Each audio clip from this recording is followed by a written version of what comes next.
আজকে আমাদের প্রথম সবক হওয়া উচিত দুনিয়ার নেশায় আমরা না পড়ি। আল্লাহ পাক আমাদেরকে তৌফিক দান। এর মানে এই না আমরা দুনিয়ার প্রোগ্রেসে যাব না, অবশ্যই যাব, আমরা অবশ্যই যাব। পুরো নেশন জাতিগতভাবেই আমাদেরকে এই ওয়ার্ল্ডের সমকক্ষ তো হতে হবে, হবে কি না? আমরা কি ওয়ার্ল্ডের সমকক্ষ হতে পেরেছি? আপনাদের কি মনে হয় যে মিলস, ইন্ডাস্ট্রিজ, ফ্যাক্টরিজ, সেতু, ফ্লাইওভার এইগুলো করলেই মনে হয় যে ওয়ার্ল্ডের সমকক্ষ হওয়া যায়? প্রত্যেক জনগণ ভিতর থেকে সুখী কিনা, তাদের অন্ন, বস্ত্র, চিকিৎসা, শিক্ষা, বাসস্থান, এই যে মৌলিক চাহিদা, বেকারত্ব ঘোচানো, তিন বেলা খেয়ে পরে বাঁচা, জীবনের অধিকার, সিকিউরিটি, এই জিনিসগুলো আমাদের নিশ্চিত হচ্ছে কিনা, এটা হচ্ছে আপনার উন্নতির মানদণ্ড। উন্নতির মানদণ্ড কি? আমরা এখন যেখানে আছি না, 1776 সালে অ্যাডাম স্মিথ তার চেয়ে আগের জায়গায় ছিল। 1776 সালে অ্যাডাম স্মিথ একটা বই লিখেছেন, তার নাম হচ্ছে যে দ্য ওয়েলথ অফ নেশন, এই কিভাবে একটা রাষ্ট্রের ওয়েলথ ফাংশন করে। ওই 1776 সালে তিনি যে চিন্তাগুলো করেছেন, এখন পর্যন্ত আমরা সেই চিন্তা বাস্তবায়ন করতে পারি নাই। 1776 সালের চিন্তা, কিন্তু ওই চিন্তা বাস্তবায়ন করেছে সভ্যতা, যেটা আপনি দেখছেন দাঁড়িয়ে আছে এই একটা বইয়ের উপর দাঁড়িয়ে আছে। যেমন একটা এক্সাম্পল দিই, আলোচনাটা কঠিন হয়ে যাবে, অন্যদিকে যাব। আমরা মনে করি যে অর্থনীতি আমরা নিয়ন্ত্রণ করব, ঠিক আছে, অর্থনীতির পুরো বিষয়গুলো আমরা নিয়ন্ত্রণ করে আমরা সমৃদ্ধি নিয়ে আসবো। আসলে বিষয়টা কি জানেন? অর্থনীতির নিজের একটা ফ্লো আছে, ও নিজেই নিজেকে নিয়ন্ত্রণ করে, এবং তার উপর একটা ইনভিজিবল হ্যান্ড থাকে, অদৃশ্য হাত, যেটা আমরা বলি আল্লাহ রাব্বুল আলামিন। আল্লাহ রাব্বুল আলামিন এই পুরো অর্থনীতিকে নিয়ন্ত্রণ করেন। আমরা যখন সেটাকে ইন্টারফেয়ার করতে যাব, তখন ইকোনমি কলাপস করে যাবে। এই যে করছে কলাপস। আরো ব্যাপার আছে, শুধু ব্যবসা, অর্থনীতি, এক্সপোর্ট ইম্পোর্ট, এগুলোকে তিনি জাতির মানদণ্ড বলতেন না। তিনি বলতেন যতক্ষণ পর্যন্ত জাতির প্রত্যেক ব্যক্তির মধ্যে এথিক্স না আসবে, নীতি যতক্ষণ পর্যন্ত না আসবে, আপনি করাপশন থামাতে পারবেন। তাই হয়েছে না? শুধু ব্যবসা না, আদর্শ কতটুকু আছে? এই যে আপনি দেখছেন বিভিন্ন জায়গায় ভেজাল খাবার খাওয়াচ্ছে, ওদেরকে টাকার অভাব আছে? ওদের টাকার কিন্তু অভাব নাই। নেম ফ্রেমের কোনো ঘাটতি আছে? এস্টাবলিশড বিজনেস, তাহলে কেন আপনাকে ভেজাল খাওয়াবো? কারণ তার মধ্যে এথিক্স নাই, নীতি নাই। এই জন্য জাতির প্রত্যেক সদস্যকে, মানে প্রত্যেক জনগণের প্রত্যেককেই আগে নীতিগত শিক্ষা দেওয়া উচিত, আর এই কাজটাই করে ইসলাম। বলে সুবহানাল্লাহ। এই এথিক্স এবং নীতি শেখায় কে? ইসলাম। ইসলামের চেয়ে সার্বজনীনভাবে এবং যুগোপযোগীভাবে কেউই এথিক্স শেখাতে পারবে না। কাগজে কলমে অনেকে অনেক কথা বলতে পারে, প্র্যাকটিক্যালি শেখাবে কে? ইসলাম। এখন বলতে পারেন তাহলে মুসলিমদের মধ্যে দুর্নীতি কেন, মুসলিমদের মধ্যে কেন এই সমস্যাগুলো হয়? উত্তর একটাই, ওই যে স্যার বলে গেলেন, আমি বিভিন্ন ওয়াজে যে এক এক জায়গায় এক এক কথা বলে।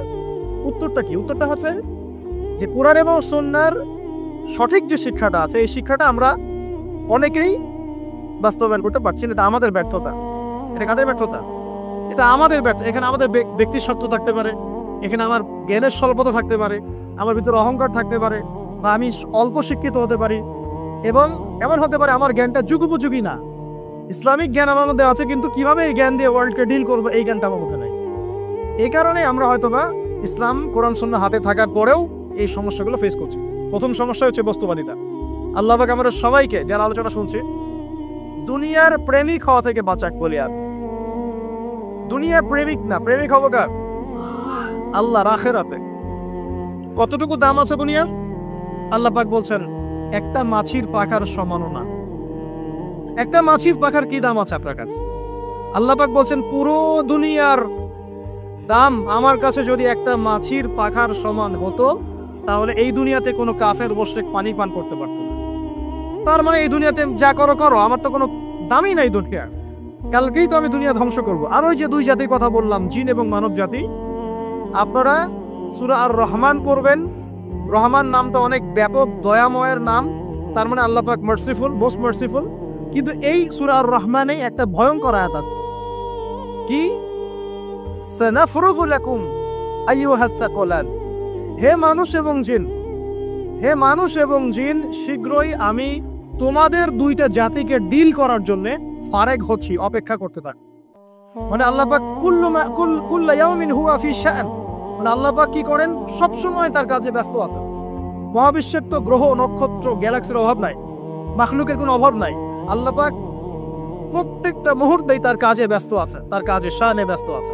কিন্তু এই ব্যস্ততা থেকে ফারেক হবেন কাদের জন্য? মানুষ আর জিনের জন্য। সুবহান, মানুষ আর জিনের জন্য। আল্লাহ পাক বলেন সানাফরুগু লাকুম আইয়ুহাস সাকালান, দাঁড়াও, দুনিয়ার মধ্যে এইসব করে বেড়াচ্ছ, তোমাদের দুই জাতির জন্য আমি অচিরে ফারেক হব ইনশাআল্লাহ। ওইটাই হলো কিয়ামতের দিন। যদি ওই দিনটা আমরা মাথায় রেখে চলি, ইনশাআল্লাহ আমরা কেউ বস্তুবাদী হব না ইনশাআল্লাহ। আল্লাহ পাক আমাদের সবাইকে দুনিয়ায় মুসাফিরের মতো থাকার তৌফিক দান করুন। আমরা উন্নতি করব, অবশ্যই অগ্রগতি করব, আমরা সবকিছুই করব, কিন্তু দুনিয়ার পূজায় ডুবে যাব না। এটা একটা বড় চ্যালেঞ্জ। মানে মধ্যমপন্থী থাকতে হবে, না একদম গোলালু মার্কা আর না চরমপন্থী, মাঝামাঝি থাকার চেষ্টা করতে হবে। আল্লাহ তৌফিক দান করুন। ঢাকাবাসীর জন্য এর চেয়ে বড় কোনো নসিহত হতে পারে না। ঢাকা থেকে, ঢাকার মতো যত মানে সিটিজ, মেগা সিটিজ আছে সারা ওয়ার্ল্ডে, তাদের জন্য এটাই প্রথম নসিহত, বস্তুবাদিতা ত্যাগ করতে হবে। বস্তুবাদিতা। আল্লাহ পাক আমাদের সবাইকে বাকির খাতা পূর্ণ করার তৌফিক দান করুন। এখন একটা লক্ষ্য পেলাম, কি জন্য দুনিয়া এসেছি? আল্লাহর ইবাদত করার জন্য। এখন অনেকে ভুল বুঝে প্রশ্ন করতে পারে, তাদের জ্ঞানের স্বল্পতা। আমি ওদেরকে দোষারোপ করবো না, কারণ আমাদের শিক্ষার সমস্যা আছে। আমরা তো সবার মাঝে ইসলামিক সার্বজনীন শিক্ষা দিতে পারছি না। এ কারণে অনেকে প্রশ্ন করতে পারে, তাহলে কি সারা জীবন আল্লাহ বিল্লাহি করতে হবে? আমি কি সারা জীবন তাসবিহ তাহলিল জিকির আজকার নামাজি পড়ে বেড়াবো? তাহলে এটা হলো তার ভুল বুঝ। এই আয়াত সম্পর্কে ভুল ব্যাখ্যা। সঠিক ব্যাখ্যাটা কি? সঠিক ব্যাখ্যা হচ্ছে সূরা হাশরের 7 নম্বর আয়াত। কত নম্বর? সূরা হাশর 7 নম্বর আয়াত। আল্লাহ পাক বলেন, ওয়ামা আতাকুমুর রাসূলু ফাখুযুহু। রাসূলুল্লাহ সাল্লাল্লাহু আলাইহি ওয়াসাল্লাম তোমাদেরকে যা যা দিয়েছেন সব নিয়ে নাও। ওয়ামা নাহাকুম আনহু ফান্তাহু। রাসূল যা থেকে বিরত থাকতে বলেছেন সমস্ত বিষয় থেকে দূরে থাকো। এখন এই আয়াতটাকে সামনে রেখে কোরআন সুন্নাহকে যদি আমরা ঘাঁটি, আমরা দেখব রাসূলুল্লাহ সাল্লাল্লাহু আলাইহি ওয়াসাল্লাম পেশাব পায়খানা ইস্তেঞ্জা করা থেকে শুরু করে রাষ্ট্র চালানো পর্যন্ত প্রতিটা কাজের হেদায়েত দিয়ে গেছেন। আলহামদুলিল্লাহ, এটা কেউ মানি বা না মানি দিয়ে গেছেন, এটা বিশ্বাস করতে হবে। আমল করতে পারি বা না পারি, নবী দিয়ে গেছেন, বিশ্বাস করতে হবে।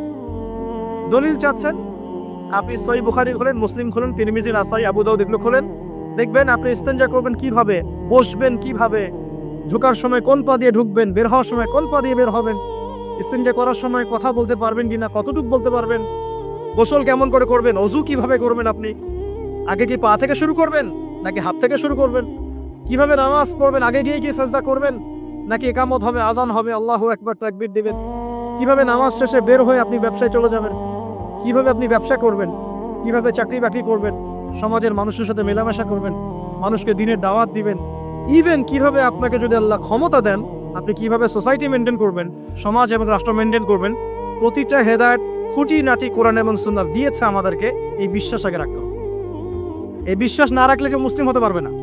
I am very sorry to say, এই বিশ্বাস না করলে কেউ মুসলিম হতে পারবে। আগে বিশ্বাস, তারপরে কাজ করতে পারেন কিনা সেটা পরের ইস্যু। এবং আমি বলে দিচ্ছি, এই যুগে আপনি 100% পারবেন না। সিম্পল, এই যুগে আপনি 100% পারবেন না, এটা স্বাভাবিক। কারণ এই পুরো বিশ্বটা তো ইসলামাইজড না। পুরো বিশ্ব কি ইসলামাইজড? বরং পুরো বিশ্বটা কুফরের উপর আছে। কিসের উপর আছে? পুরো ওয়ার্ল্ডটাই কুফরের উপর আছে, পুরো ওয়ার্ল্ডটাই।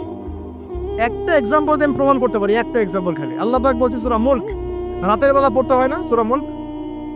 রাতের বেলা সূরা মুলক পড়তে হয়, যে পড়বে তার কবরের আযাব হবে না ইনশাআল্লাহ। কবরের আযাব থেকে আল্লাহ পাক তাকে বাঁচাবেন ইনশাআল্লাহ। সূরা মুলক তেলাওয়াত করতে হবে রাতের বেলা। এই সূরার প্রথম আয়াতে আল্লাহ বলেছেন, তাবারাকাল্লাযী, বরকতময় সেই আল্লাহ, বিয়াদিহিল মুলক, যার হাতে পুরো মহাবিশ্বের ক্ষমতা। কার ক্ষমতা? তাবারাকাল্লাযী বিয়াদিহিল মুলক, বরকতময় সেই আল্লাহ যার হাতে পুরো মহাবিশ্বের ক্ষমতা, সার্বভৌমত্ব। ক্ষমতার বাংলা কি বলতে পারি আমরা? এটাকে ইংরেজিতে আপনারা কি বলেন? আপনারা বলেন সভারেন্টি। কি বলেন? সভারেন্টি বিলংস টু আল্লাহ। এখানে সভারেন্টি বিলংস টু কে? আল্লাহ। কিন্তু এই পুরো বিশ্বের সার্বভৌমত্বের মালিক কি এখন আল্লাহ বাকি আছে? মানুষ নিজের হাতে নিয়ে নিয়েছে। কথা বুঝতে পারছেন না? পুরো বিশ্বে আল্লাহর সার্বভৌমত্ব চলে এখন, মানুষের সার্বভৌমত্ব চলে এখন। তো পুরো ওয়ার্ল্ডটাই কুফরের উপর আছে না? বিশ্বটাই কুফরের। এখন বাদ দেন, এই ওয়ার্ল্ডে আপনি 100% ইসলাম ডিল করতে পারবেন না, সিম্পল।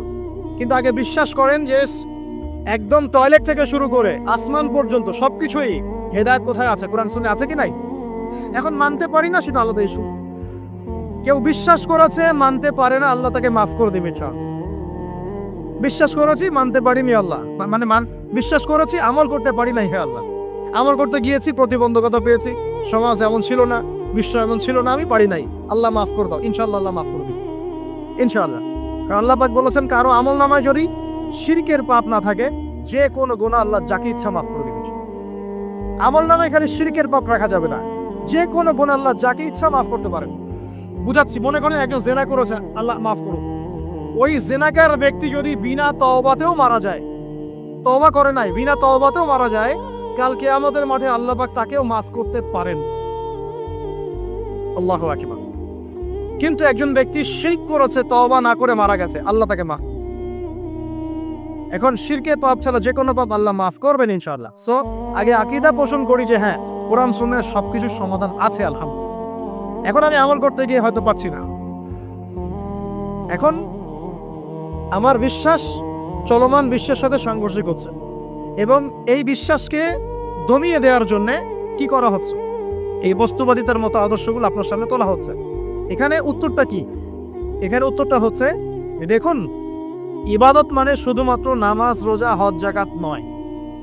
ইবাদত মানে শুধুমাত্র নামাজ, রোজা, হজ, যাকাত নয়, বরং আমার জীবনের প্রতিটা সেক্টরই ইবাদত বলে কাউন্ট হবে যদি আমি সেই কাজটাকে নবীর সুন্নাত অনুযায়ী করতে পারি। আমার কথা কি বুঝতে পারছেন? এই হলো ব্যাখ্যা, ওয়া মা খালাকতুল জিন্না ওয়াল ইনসা ইল্লা লিয়াবুদুন। আমি জিন আর মানুষকে শুধু আমার ইবাদত করার জন্যই সৃষ্টি করেছি। আপনার ইস্তেনজা করাটা ইবাদত। সুবহানাল্লাহ। আমার ইস্তেনজা করা কার প্রয়োজন? আমার না ইসলামের, না আল্লাহ পাকের? নাউজুবিল্লাহ। ইস্তেনজা কার জন্য করি? আমার প্রয়োজন। আমাকে এখন ইস্তেনজা করতে হবে, কষ্ট দিচ্ছে আমাকে। খাবার খাবেন, কার জন্য খাচ্ছেন? আমার জন্য নয় কি? আমার জন্য। আপনি ব্যবসা করছেন, কার জন্য?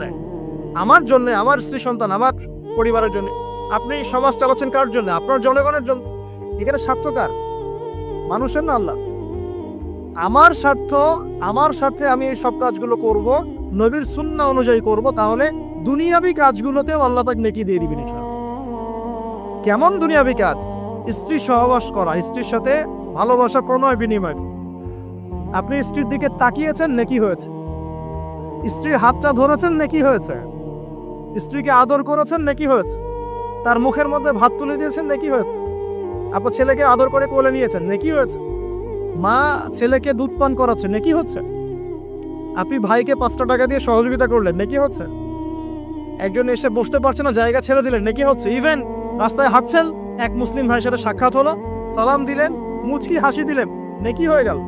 তাহলে আমরা কিভাবে বলতে পারি যে ইসলাম কি শুধু নামাজ, রোজা, হজ, জাকাতেই স্বীকৃতি দেয়, এগুলো করতেই দুনিয়াতে আসছি, নাকি সব কাজই ইবাদত? আমার আলোচনা কি কঠিন হয়ে যাচ্ছে? আমাদের জীবনের প্রতিটা কাজই ইবাদত, যদি সেটা রাসূল সাল্লাল্লাহু আলাইহি ওয়াসাল্লামের সুন্নাহ মতো করা হয়। 3টা জিনিস খেয়াল রাখতে হবে। কয়টা জিনিস ভাই? এক, সেই ইবাদত হতে হবে আল্লাহর সন্তুষ্টির জন্য। এই যে আমি স্ত্রীর মুখে ভাত তুলে দিচ্ছি, তার কাছ থেকে কিছু পাওয়ার আশায় নয়, আমি দিচ্ছি আল্লাহর সন্তুষ্টির জন্য। আমি যে একজন মুসলিম ভাইকে হাসি মুখে সাক্ষাৎ করলাম, ও আমাকে ভালো বলবে, পরে আমাকে হেল্প করবে, এমন এই জন্য নয়, আল্লাহ পাক সন্তুষ্ট হবেন তাই। আমি নামাজে দাঁড়িয়েছি, লোকে আমাকে ভালো বলবে এই জন্য দাঁড়াই নাই। দাঁড়িয়েছি কেন? যাতে আল্লাহ আমাকে কাল কিয়ামতের মাঠে বাঁচান। আমি দাড়ি ছেড়ে দিয়েছি কেন? মানুষ আমাকে হুজুর বলবে তাই, এই জন্য না, বরং আল্লাহর রাসূলের সুন্নাত জীবিত করেছি, ইনশাআল্লাহ আমি 50 জন শহীদ সাহাবীর নেকি পাবো ইনশাআল্লাহ। কেন আমি টাকনুর নিচে কাপড় পরছি না? কারণ কি মানুষ আমাকে বলবে নতুন ফ্যাশন? না, আমি এই কারণে পড়ছি যাতে রাসূল সাল্লাল্লাহু আলাইহি ওয়াসাল্লাম কাল কিয়ামতের মাঠে এই সুন্নাহর উপর আমল করার জন্য আমার পক্ষে সুপারিশ করে। আমার ইবাদত, আমার পর্দা, আমার পরিবার, আমার ব্যবসা, আমার অর্থনীতি, আমার পলিটিক্স সবকিছু আল্লাহর জন্য করব, এই একটা হলো মূলনীতি ইবাদত কবুল হওয়ার। 1, 2, সেই আমলটা হতে হবে রাসূলের সুন্নাহ মোতাবেক, অন্য কোনো পদ্ধতিতে নয়। মনে করেন আমি একজন খুব বড় বুজুর্গ হয়ে গেছি, নাউজুবিল্লাহ। আমরা এত বড় বুজুর্গ হয়ে যাই নাই, যে টাইটেলগুলো আপনারা দেন এগুলোর কোনো প্রয়োজনও নাই। এখন একজন বড় বুজুর্গ এসে যদি আপনাকে কোনো ইবাদতের পদ্ধতি শিখিয়ে দেয়, এই পদ্ধতিতে ইবাদত করা অনেক ভালো হবে, কিন্তু ওই পদ্ধতির সাথে রাসূলের এবং সাহাবীদের পদ্ধতির কোনো মিল নাই। মুখরোচক মনে হলো, দেখতে সুন্দর মনে হলো এবং অনেক মানুষ তা করছে, এরকম দলিল থাকলেও সেই কাজটা করা যাবে না। কারণ কি? কারণ সেই কাজটা রাসূল সাল্লাল্লাহু আলাইহি ওয়াসাল্লামের সুন্নাহ মাফিক হয়নি। আল্লাহ রাসূল করেন নাই, সাহাবীরা করেন নাই, বাস আমি করব না। ইমামরাও করেন নাই, পরবর্তী জেনারেশনের কেউই করেন নাই। এখন যত ভালো টাটকা মজা লাগুক, দেখতে সুন্দর লাগুক, বহু মানুষ করছে, এইসব দলিলে ইসলাম টিকবে না। আল্লাহ পাক বোঝার তৌফিক দান। 1 নম্বর শর্ত আল্লাহর সন্তুষ্টির জন্য হতে হবে। 2 নম্বর রাসূলের পদ্ধতিতে হতে হবে। 3 নম্বর খুব ডিফিকাল্ট, 3 নম্বরটা বেশি ডিফিকাল্ট। প্রথম 2টা পার হয়ে গেলেও 3 নম্বরে গিয়ে আমরা আটকে যাচ্ছি আর কি। বলবো? রাগটা করবেন না তো। 3 নম্বর হচ্ছে রিজিক হালাল হতে হবে। রিজিক হালাল হতে হবে। আদলে গড়া এই পুরো বিশ্বের বেশিরভাগ মানুষের রিজিক এখন হারাম। কেন হারাম? কারণ কোনো না কোনোভাবে আমরা সুদের সাথে সম্পৃক্ত হয়ে যাচ্ছি, কোনো না কোনোভাবে। আর নবীজি অনেক আগেই বলেছিলেন, 1400 বছর আগে, যে একটা জামানা তোমাদের সামনে আসবে, যে মানুষ সুদ খেতে চাইবে না তার গায়েও সুদের ছিটাফাটা গিয়ে লাগবে। লাগছে কিনা? এখন আপনি খেতে চাইবেন না, আপনাকে মেসেজ পাঠিয়ে দেওয়া হবে আপনার অ্যাকাউন্টে এত টাকায় যোগ হয়েছে। কি করবেন এখন? টাকাটা আপনি সুদের টাকা। সুদের টাকা মানে কি? 1 দিরহাম যে ব্যক্তি সুদ খেয়েছে সে যেন 36টা মেয়ের সাথে জেনার পাপ করেছে। সহিহ বুখারীর হাদিস, একদম অকাট্য, সহিহ, সনদ সহিহ, এমন না জয়ীফ জাল, এমন নয়। 1 দিরহাম যে ব্যক্তি সুদ খেয়েছে সে যেন 36 বার জেনা করলো, নবী সাল্লাল্লাহু আলাইহি ওয়াসাল্লাম। আর এই হাদিস তো আপনারা জানেন যে সুদের পাপের 73টা শাখা আছে। নিচের শাখা হচ্ছে মায়ের সাথে জেনা করা, মাকে বিয়ে করা, আর উপরের শাখা হচ্ছে আল্লাহ এবং তার রাসূলের সাথে যুদ্ধ করা। এগুলো অবলীলায় করছি আমরা। আর নবীজি বলছেন 4 শ্রেণীকে আমি অভিশাপ দিয়ে গেলাম। আল্লাহর নবী অভিশাপ দিয়ে গেলেন মানে সে জাহান্নামে যাবে, কোনো অবস্থাতেই জান্নাতে যাবে না। ইল্লা মা শা আল্লাহ। 1 যে সুদ খায়, 2 যে সুদ দেয়, 3 সাক্ষী থাকে, 4 লিখে রাখে। এখন বলেন এই সিস্টেমের বাইরে কতজন মানুষ আছে? এর বাইরে আবার আছে যাকাত না দেয়া, সম্পদ হারাম হয়ে যাচ্ছে। এর উপর আবার আছে ঘুষ, জানাদির অনেক সময় চাকরি বাকরি হয় না। আস্তে আস্তে এগুলো আমরা ট্রেডিশন বানিয়ে নিয়েছি। এক সময় আমরা, শোনেন, এটাকে বলা হয় নিউট্রালাইজেশন, মানে স্বাভাবিকীকরণ। খুব কঠিন টার্ম বলে ফেলছি মনে কিছু কিছু।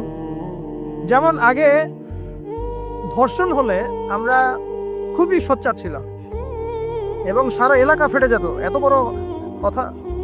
কেউ মাপে কম দিলে, ধরা পড়লে চক্ষু লজ্জায় সে সমাজে চলতে পারত না। কেউ চুরি করলে চক্ষু লজ্জায় বের হতে পারত না। আস্তে আস্তে আস্তে আস্তে আস্তে আস্তে এই যে মাপে কম দেয়া বলেন, সুদ বলেন, জেনা বলেন, আস্তে আস্তে পাপগুলোকে আমরা নিউট্রালাইজেশন করে ফেলেছি, নিউট্রালাইজ হয়ে গেছে। হ্যাঁ, দর্শন ডেইলি 4-5টা হয়, সুদ সবাই খায়, আমিও খাই, জেনা তো সবাই করে, বয়ফ্রেন্ড গার্লফ্রেন্ড ফ্রি মিক্সিং আছে, আমি করলে সমস্যা কি? ওর তো 4টা, আমার তো মাত্র 1টা। ওর চেয়ে আমি ভালো। ওর 5টা বয়ফ্রেন্ড, আমার তো 1টা। ওর 4টা গার্লফ্রেন্ড, আমার তো 1টা। আমি তো ভালো। আমার ছেলে খুব ভালো, শুধু মাঝে মাঝে একটু ড্রিঙ্কস করে, ব্যাপারটা এরকম আর কি। তো এই যে পাপকে নিউট্রালাইজেশন করা হচ্ছে আস্তে আস্তে, স্বাভাবিকীকরণ। এই ফ্লোতে আমরা মোটামুটি সবাই পড়ে গিয়ে এখন রিজিক হারাম হয়ে যাচ্ছে। ঘুষ দিতে হয় না, চাকরি হবে না। আবার দেখেন, যাকাত না দেওয়ার মধ্য দিয়ে রিজিক হারাম করে ফেলছি, সুদ খাওয়ার মধ্য দিয়ে করছি, ঘুষ নেওয়ার মধ্য দিয়ে করছি, কোনো কোনো ক্ষেত্রে করাপশন, অন্যের সম্পদ আত্মসাতের মধ্য দিয়ে করছি। এর বাইরে যারা ব্যবসা করছি, আমরা যে দুধে দেওয়া তুলসী পাতা এমনও নয়, কোনো সময় মাপে কম দিচ্ছি। এই যে টাটকা জিনিস বলে ভেজাল খাওয়াচ্ছে, 3 দিনের বাসি তেল দিয়ে ইফতার রান্না করে খাওয়াই দিবে, বলবে একদম টাটকা জিনিস। রমজান মাস আসছে সামনে না, কত যে মানুষ বের হবে যারা তারাবির নামাজ পড়বে, একদম 20 রাকাত, ওখানে রাকাত দিয়ে ঝগড়া হবে। ঠিক ওরাই যখন দেখবেন বিকালে দুপুরে ইফতার বিক্রি করবে, বিভিন্ন পণ্য বিক্রি করবে, দেখবেন যে দুনিয়ার বাসি পচা আপনাকে খাওয়াই দিবে। এই শ্রেণীর মানুষের ধারণা যে লা ইলাহা ইল্লাল্লাহ শুধু মসজিদে আছে, বাজারে নাই। এটা ধারণা, লা ইলাহা ইল্লাল্লাহ মুহাম্মাদুর রাসূলুল্লাহ, এটা মসজিদে আছে, বাজারে, সমাজে, অন্য জায়গায় নাই। এটা তাদের ধারণা। তাদের এই ধারণা অচিরেই ভাঙবে যখন মৃত্যুর দূত চলে আসবে। তখন বুঝবে লা ইলাহা ইল্লাল্লাহ একটা সার্বজনীন কালিমা, যেটা জীবনের সব ক্ষেত্রেই চলতে হবে। আল্লাহ পাক আমাদেরকে বোঝার তৌফিক দান। ব্যবসা করছি আলহামদুলিল্লাহ, অ্যাটলিস্ট সুদ খাচ্ছি না। তবে এতটুকু মনে রাখবেন, ব্যবসায়ীদের অসততার কারণে, আমানতের খেয়ানতের কারণে একটা আযাব আসে। হাদিসের মধ্যে আসছে একটা আযাব আসে। নবীজি বলেছেন, যখন একটা জাতির ব্যবসায়ীরা মাপে কম দেওয়া শুরু করে, মিথ্যা কসম করে পণ্য বিক্রি করা শুরু করে এবং আমানতের খেয়ানত করে, তখন ওই জাতির উপর দুর্ভিক্ষ চাপিয়ে দেওয়া হয়। কি চাপিয়ে দেওয়া হয়? দুর্ভিক্ষ চাপিয়ে দেওয়া। মনে করছেন যে হয়তো দুর্ভিক্ষ নাই, পুরো ওয়ার্ল্ড ওয়াইড একটা নীরব দুর্ভিক্ষ চলছে এখন আস্তে আস্তে। সকালে একটু আগে বলেছিলাম না, গরিব মানুষ আলু ভর্তা, ডাল আর ডিম ভাজা দিয়ে ভাত খেত আগে। এখন তারা বলে আমরা ডিমই দেখতে পারি না চোখে। ডিমও খাওয়ার এখন সামর্থ্য হচ্ছে না অনেকেরই। আপনি শোনেন, আমি একটা জব করতাম, মনে করেন স্যালারি পেতাম 5,000 টাকা, এখন পাচ্ছি 10,000 টাকা। কিন্তু 10,000 টাকা স্যালারি পাওয়ার পরেও আগে 5,000 টাকা দিয়ে আমি সংসার চালাতে পারতাম, এখন 10,000 টাকা দিয়ে পারছি না। কারণ কি?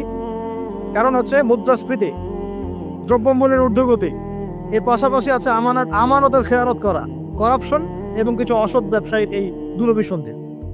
এসবের কারণে সাফার করছে কারা? আপনি তো সাফার করবেন না, কারণ আপনার তো ফ্ল্যাট আছে বড়। আপনি তো সাফার করবেন না, বিকজ আপনার আমার তো 3 বেলা খাওয়ার টাকা পয়সা আছে। এই যে আমি এসেছি, আমাকে ভালো অঙ্কের হাদিয়ে দিচ্ছে, আমি তো সাফার করবো না। সাফার কে করবে? সাফার করবে রিক্সাওয়ালা ভাই, ভ্যানওয়ালা ভাই, এই যে রাস্তাঘাটে যারা আশপাশে বাসা করে আছে, যারা দারিদ্র্যসীমার নিচে আছে, এদের সংখ্যা কত আপনার মনে হয়? মিনিমাম 3 থেকে 4 কোটি মানুষ আমাদের দেশের মতো। মনে হচ্ছে পপুলেশনটা কম? উমর রাদিয়াল্লাহু আনহু বলতেন, আমি ভয় করি যদি আমার অধীনে একটা মেষপালক, মানে যে মেষ চড়ায়, এই মেষপালক এবং তার মেষ যদি না খেয়ে মারা যায়, আমি ভয় করি আল্লাহ কাল কিয়ামতের মাঠে আমাকে দাঁড় করিয়ে বলবেন, হে ওমর, তোমার তত্ত্বাবধানে এই ব্যক্তি না খেয়ে মরল কেন? এগুলো হিস্ট্রি হয়ে গেছে জাদুঘরে। এগুলো কোথায়? যা মিউজিয়ামে, হিস্ট্রি মিউজিয়াম। কিন্তু এটাই ইসলাম। এখন সলিউশন কি? একটু এই জায়গায় কথা বলে সামনে যাই, একটু মনোযোগ দেন। সলিউশনটা কি? প্রথম কথা হচ্ছে আমাদের সবাইকে আমানতদার হতে হবে ভাই, প্লিজ। যে যার জায়গা থেকে আমানতের পরিচয় দিয়ে আল্লাহ পাক তৌফিক দান করুন। 2 নাম্বার, অল্পে তুষ্ট থাকার চেষ্টা করতে হবে। অল্পে তুষ্ট থাকার চেষ্টা করি, আল্লাহ তৌফিক দান করুন। 3 নাম্বার, কোনো প্রকার সম্পদ অপচয় করা যাবে। কোনো প্রকার সম্পদ না, ব্যক্তিগত না, সোশ্যাল না, আমরা জনগণ, রাষ্ট্রীয় সম্পদ, কোনোভাবেই সম্পদ অপচয় করা যাবে। আমরা প্রচুর অপচয় করি, প্রচুর। আমরা জনগণরাই করি। আমরা কি দুধে দেওয়া তুলসী পাতা মনে করছেন নাকি? জনগণ দুধে দেওয়া তুলসী পাতা মনে করছেন? কে বলেছে মাপে কম দিতে? ওকে সরকার ফোর্স করেছে? ও দিল কেন? কে পাবে? এখানে কার দোষ বলেন? আমরা অলওয়েজ আঙ্গুল উপরের দিকে, সবার আগে আঙ্গুল হবে এই দিকে, নিচের দিকে। আমরা অলওয়েজ মানুষের ফেস দেখার চেষ্টা করি। আগে ফেস দেখো, আয়নায় নিজের ফেস, তারপরে মানুষের ফেস।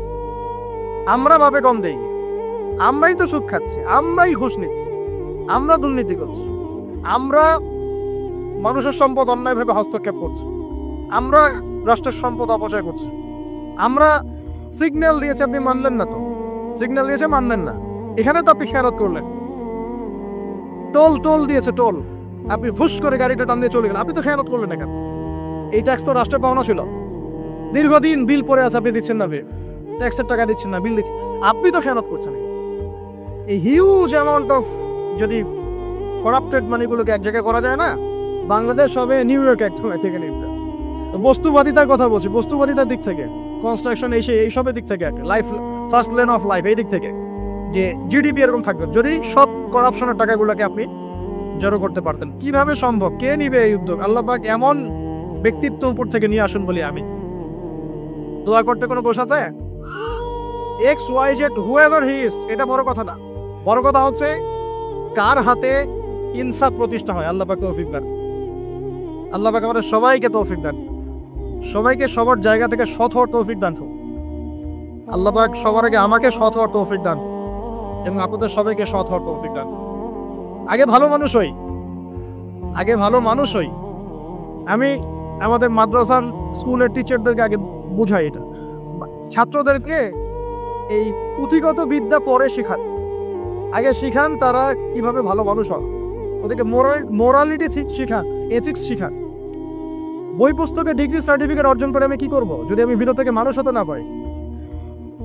অনেক ডিগ্রি আছে আমার, কিন্তু আমি তো হিংসা করি মানুষকে, আমি আত্ম অহংকারে ভোগী, আমি অন্যের উন্নতি দেখতে পারি না, আমি মিথ্যা বলছি, প্রতারণা করছি, তাহলে আমি তো ভিতর থেকে পুঁথিগত বিদ্যায় দক্ষ হয়ে আল্লাহর কাছে পার পাবো না। পাবো? আল্লাহ পাক আমাদের সবাইকে ভিতর থেকে ভালো হওয়ার তৌফিক দান করুন বলি আমি। এটা করতে হলে প্রথম ট্র্যাক যেটা বললাম ভাই, দুনিয়ার নেশায় ডুবে যাওয়া যাবে না। দুনিয়াকে আমরা মনে করব দুনিয়া আমার প্রয়োজন, যতটুকু আমার হয়ে যায় সন্তুষ্ট থাকি। আমরা অল্পতে তুষ্ট থাকার মানসিকতা লালন করে আল্লাহ পাক তৌফিক দান করুন। এরপর দুনিয়া আসার উদ্দেশ্যটা মাথায় রাখবো, এসেছে কি করতে? আল্লাহর ইবাদত করতে। আর এই প্রশ্নের উত্তর আমরা বের করে নিয়ে আসলাম, ইবাদত মানে শুধু নামাজ রোজা হজ জাকাত নয়। ইবাদত মানে আমার জীবনের প্রতিটা কাজই ইবাদত। 3 শর্ত পূরণ করতে হবে। 1, আল্লাহর জন্য হতে হবে। 2, রাসূলের সুন্নাহ মাফিক হতে হবে। 3, আমাদের উপার্জনটা হালাল হতে হবে। এই হালাল এই কথা বলতে গিয়ে জেগে এসেছিলাম যে এই বিশ্বে হালাল খাওয়াটা খুব টাফ, কিন্তু অসম্ভব না। এখানে এই আয়াতের উপর আমল করলেই ইনশাআল্লাহ আল্লাহ মাফ করে দিবেন। সেটা হলো ফাত্তাকুল্লাহা মাসতাতা'তুম। ফাত্তাকুল্লাহা মাসতাতা'তুম। আল্লাহ পাক বলেছেন তোমরা সাধ্য মতো আল্লাহকে ভয় করো, তোমরা সাধ্য মতো ভয় করো। আমি বেঁচে থাকার চেষ্টা করি, আল্লাহ ওই চেষ্টাটাই দেখবেন ইনশাআল্লাহ। 3টা জিনিস আমি আপনাদের মধ্যে ঢুকিয়ে দিতে চাই আজকের লেকচারে, যেটা আমি নিজের মধ্যে নিয়ে চলি যেদিন থেকে ইসলামের বুঝ এসেছে ওই দিন থেকে। 1, স্বপ্ন। একই স্বপ্ন। আপনি স্বপ্ন দেখতে শেখেন, ড্রিম বিগ। আপনি বড় স্বপ্ন দেখতে শেখেন। স্বপ্ন দেখেন যে ইনশাআল্লাহ একদিন পুরো বাংলাদেশ কেন পুরো বিশ্বে ইসলামের জয় জয়গার হবে ইনশাআল্লাহ। কথিত ইসলাম না, প্রকৃত ইসলাম ইনশাআল্লাহ। কথিত আর প্রকৃত ইসলাম কিন্তু এক না। কথিত ইসলাম মানে ইসলামের নামে ধর্ম ব্যবসাও আছে, ইসলামের নামে মাজার পূজা আছে, ইসলামের নামে অনেক ভণ্ডামি আছে, আচ্ছা না? ইসলামের নামে অনেক কিছু চলে যেগুলো আসলে ইসলামের সাথে সম্পর্কিত না, মানুষ করছে, মানুষ ইসলাম মনে করে। আমরা কথিত ইসলামের কথা বলছি না, প্রকৃত ইসলামের কথা বলছি। কোন ইসলাম? যে ইসলাম রাসূল সাল্লাল্লাহু আলাইহি ওয়াসাল্লামের যুগে ছিল, সেই ইসলাম। যে ইসলাম আবু বকর সিদ্দিকের যুগে ছিল, যে ইসলাম ওমর ইবনুল খাত্তাবের যুগে ছিল, যে ইসলাম ওসমান আলী রাদিয়াল্লাহু আনহুমা তাদের যুগে ছিল, যে ইসলাম আদম থেকে নিয়ে মুহাম্মদ সাল্লাল্লাহু আলাইহি ওয়াসাল্লাম পর্যন্ত 1,24,000 নবী রাসূল আল্লাহর জমিনে প্রতিষ্ঠা করে গেছেন, ওই ইসলামের কথা বলছি। বড় স্বপ্ন দেখেন ইনশাআল্লাহ। এই স্বপ্নে আমিও একটা ভূমিকা রাখবো ইনশাআল্লাহ। এই স্বপ্নটা নিজের মধ্যে সেট করে, তাহলে আপনার মধ্য দিয়েও ইসলাম একটা খেদমত পাবে ইনশাআল্লাহ। সবাই লেকচারার হবে না, কেউ হয়তো বই লিখবে, কেউ হয়তো ইসলামের জন্য গাইবে, ইসলামের জন্য কবিতা লিখবে, ইসলামের জন্য ইকোনমিক কোনো প্রজেক্ট লঞ্চ করবে, ইসলামের জন্য পলিটিক্যাল সেকশনে দুর্নীতি কমাই দেবে, ইসলামের জন্য হয়তো কেউ কনস্ট্রাকশন ও রেভলিউশনারি কাজ করবে, ইসলামের জন্য ন্যাশনকে এগিয়ে নিবে। এমনকি ইসলামের জন্য স্বপ্নের সাথে সাথে লক্ষ্য স্থির করতে হবে। লক্ষ্যটা কি? এই লক্ষ্য নিয়ে কথা বলতেই শুরু করেছি। লক্ষ্যটা হবে পরকাল। লক্ষ্যটা কি? লক্ষ্য একটাই, জান্নাত। লক্ষ্য কি? জান্নাত। এই লক্ষ্যে কাজ করতে গিয়ে যদি আল্লাহর পথে আপনাকে গালি খেতে হয়, সমালোচনা শুনতে হয়, আপনার শারীরিক, মানসিক, অর্থনৈতিক নির্যাতন সহ্য করতে হয়, দেখবেন আপনি মন থেকে সুকুন, শান্তি ফিল করছেন। এই পথে যদি হোঁচট খেয়ে পড়েও যান, শান্তি লাগবে, ভালো লাগবে যে আমি আল্লাহর জন্য করেছি, আল্লাহ আমাকে এটার আজর দিবেন সব। মানুষ আমাকে অনেক ভালো বলছে, এর মানে এই নয় যে আমি জান্নাত পেয়ে গেছি। আবার মানুষ আমাকে ছিছি করছে, এর মানে এই নয় যে আমি জাহান্নামে চলে গেছি। প্রকৃত ভালো আর মন্দের মানদণ্ড আল্লাহ পাক ফিক্স করবেন ইনশাআল্লাহ কাল কিয়ামতের মাঠে। ফামান যুহজিহা আনিন নার ওয়া উদখিলাল জান্নাতা ফাকাদ ফাজ। ওই দিন আল্লাহ পাক যাদেরকে জাহান্নামের আগুন থেকে বাঁচাবেন, জান্নাতে ঢোকাবেন, একমাত্র তারাই সফল, আর কেউ সফল নয়। আমি বলি এই আয়াত হচ্ছে, দিস আয়াত is the definition of success. এই আয়াত হচ্ছে সাফল্যের সংজ্ঞা। এই যে সাফল্য বলি আমরা, বাবা তোমাকে সফল হতে হবে, মা তোমাকে সফল হতে হবে, হ্যাঁ, what is the definition of success? আপনারা কি মনে করেন সাফল্যের সংজ্ঞা কি? দিস আয়াত, এই আয়াত সূরা আলে ইমরান, দ্য ভার্স নাম্বার 185, 185 নম্বর আয়াত সূরা আলে ইমরান। এই আয়াতটা হচ্ছে দ্য ডেফিনেশন অফ সাকসেস, সাফল্যের সংজ্ঞা। ফামান যুহজিহা আনিন নার ওয়া উদখিলাল জান্নাতা ফাকাদ ফাজ। যাকে জাহান্নামের আগুন থেকে কাল কিয়ামতের মাঠে বাঁচানো হবে এবং জান্নাতে ঢুকিয়ে দেওয়া হবে, বাস সে ব্যক্তি সফল, আর কেউ সফল। এই বিশ্বে বহু বড় বড় মানুষ চলে গেছে, ফেরাউন এবং নমরুদ, আবু জেহেল, আবু লাহাব, উতবা, সাইবা, মঙ্গলরা চলে গেছে, আলেকজান্ডার দ্য গ্রেট এর আমল ছিল। কত বড় বড় হিস্ট্রি, রোমকরা ছিল, গ্রিকরা ছিল, পার্সিয়ানরা ছিল, ছিল না? সভ্যতা করেছেন তো এগুলো, হিস্ট্রিগুলো। চাইনিজদের সভ্যতা ছিল, রাশিয়ান কন্টিনেন্ট ছিল, কত বড় বড় সভ্যতা পৃথিবী থেকে চলে গেছে। এগুলো তো আমরা জানি।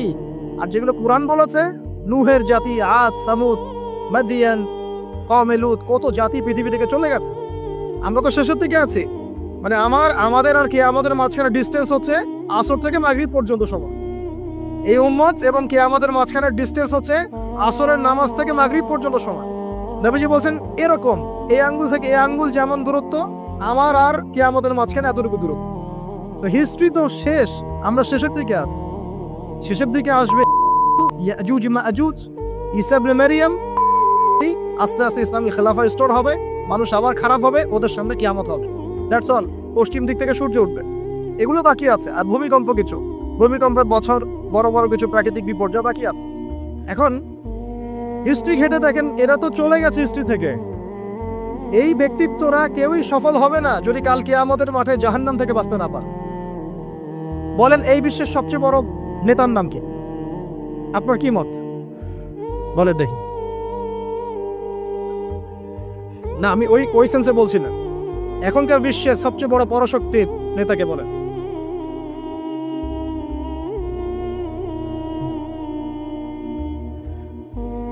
এক্স্যাক্টলি, আমার মতে পুতিন।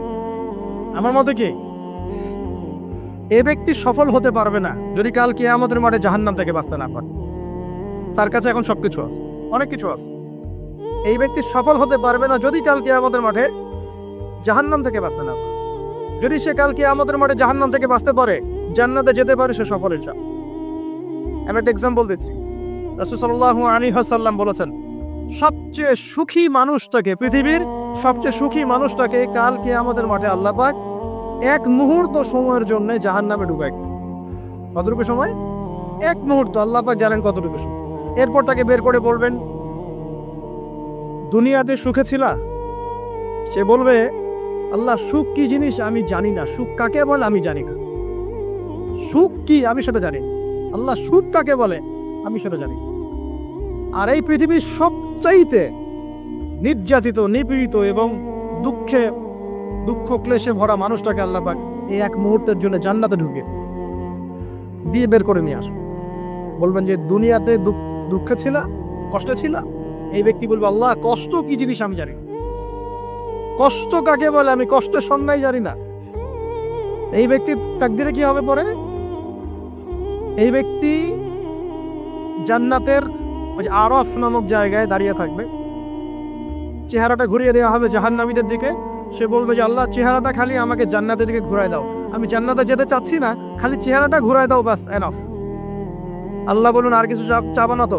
না, আর কিছু চাবো না। ঠিক আছে, চেহারা ঘুরাই দিও। এবার চেহারা জান্নাতের দিকে ঘুরে আসে, জান্নাতের ঘ্রাণ, জান্নাতের নেয়ামতের স্নিগ্ধতা সব পাচ্ছে সে। এবার বলছে আল্লাহ শুধু দরজার কাছে নিয়ে যেয়ে রেখে দাও, ঢুকতে চাবো না। আল্লাহ বলবেন যে এইবার কথা দিয়ে কথা রাখবা, ঠিক আছে, জান্নাতের দরজার সামনে গিয়ে রেখে দাও। ও বেচারা দরজা ধরে দাঁড়ায় আছে, চিন্তা করবে, ও ভাববে, ওই সময় সে ভাববে, হাদিসে এত স্পেসিফিকলি আসছে, সে ভাববে আর কিভাবে আল্লাহকে বলবো, আল্লাহ তো এতদূর পর্যন্ত নিয়ে আসলেন। এরপর বলবে যে জাস্ট একটু উকি দিব, আল্লাহ খালি একটু উকি দিতে, ঢোকানোর দরকার না, খালি উকি দিব। আল্লাহ পাক বলবেন, দেখো আদম সন্তান, তোমরা কিন্তু কথা খুব কম রাখো। আদম সন্তান, তোমরা কথা দিয়ে কথা রাখতে পারো। ওই যে আদম আলাইহিস সালামকে বলা হয়েছিল না, ওয়ালা তাকরাবা হাযিহি শাজারা, তোমরা গাছের কাছে যেও না, তাও তারা গাছের কাছে চলে গেলেন। তোমরা কথা দিয়ে কথা রাখো না।